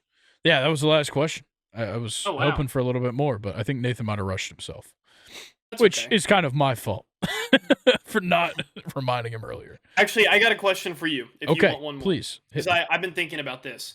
I saw this podcast on Instagram, and they were talking about the day that Neymar wanted to leave Barcelona. And it's an interesting day in Barcelona's history, and it's kind of fitting because Barcelona and PSG are playing each other. But the remontada comeback, the 6-1 Barcelona over PSG game. If you watch that game back, it's kind of Neymar's game where he's pulling all the strings. But post game, you have Messi with that iconic picture of he's being hoisted over the crowd and he's like celebrating at the Barcelona fans. And it's him that's kind of getting all the credit. I think with Neymar's personality and what he's shown throughout his career, I think that is the day, and this is what they said on the podcast too, I'm just agreeing with them. I think that's the day that Neymar decided that if he wanted to be his own superstar, he had to leave Barcelona. Yeah. And go play somewhere else. I agree with that. I like that. But it's weird because, like Neymar really, after that didn't have much any success at the club level. Because, I mean, winning the Ligue 1 as PSG, I'm sorry, it's meaningless. Yeah. Yeah, it's like winning the MLS. Yeah, the one Champions League final you made it to was 2020 against Bayern, and you lost. Yeah. So I don't know. That was just an interesting point that they made because that was probably one of the best moments in his whole career. And that was probably the day that he decided to leave. It probably was. I like that. I never really made that connection. You don't really think about that when it comes to guys in any sport, really. You don't really think about the moment where they're like, they've made up their mind. Yeah. Because I'm sure it was a thought for a long time. For sure. And the media perpetuated that for sure. Where they were like, Neymar could go and be his own guy on a team. I don't think that's a thing in soccer. You know what I mean? Fair. You can't go out and just be the guy. You could be on a good team. You could be the best player on a good team. But there's no use in being the best player on a shit team. Yeah, very true. So you have to go and join a team that has firepower. I think, first of all, that's a big problem with parity in soccer. The same guys win, or the same guys are in the top every single year. Mm-hmm. Because why the fuck would a $100 million player want to go to Brentford or go to Valencia in Spain? Like, what's the point? Just go to Barcelona. Or just like it's so obvious. Yeah. Like, I'm a young player I'm from Ajax. They love those guys. Yeah, or even I am a young player from Senegal, and I made a move at 16 to go play for a team in Italy. Why the fuck would I go play for Bournemouth if I've got a way cheaper contract offer from Dortmund or fucking Liverpool, like anybody, any of the top teams around Europe? Why would I ever want to play for the shit teams? Whether I'm going to develop exactly the same if I go there or if I go somewhere else, if that's the case, it still doesn't matter because I can't achieve anything. Only thing you can achieve by going to a bad squad is another move. Yep. So, maybe that's great for you. Maybe it's not, but I don't know. It just seems like the no-brainer. If you're a starting level player, go to a good team. Yeah, every time. Yeah. Every time. That was I don't know what kind of tangent that was, but I liked your question. I like that situation you brought up. Before we leave, you listen to any new music? I've really enjoyed us talking about music recently. Let's see. Let me go to my Apple Music and just kind of So what I've been doing, I'm starting this now. I've started going to like the new music playlists and like all that stuff on Apple Music, and I just add a bunch of songs, and then I go back and listen to them and weed out the ones I don't like. Yeah. I found some bangers I never would have found, so I'm glad. Mine's gonna be really quick. I've been listening to a lot of two artists lately, and I've been in my Spanish music Nice. vibe, trying to get that minor, basically. I've been listening to a lot of Carol G's album. Okay. Yeah. Oh, trying to get that. I'm not Wander Franco. Okay. We can get that out of the way. Not that kind of minor. Yeah. My college minor. There we go. Carol G, her new album was fantastic, and I've been listening to a lot of Romeo Santos. He is iconic. If you have never heard of him or listened to him, Never have. he is like the bachata king of Mexico. I think that's where he's from. I hope I got that right. But yeah, it's amazing. That's awesome. Yeah, so I think I've brought this up. My music taste has become a mess. It's not. There's no. You can't put your finger on it. There's no labels for what I'm listening to. It doesn't matter. Getting right back into Cody Johnson again.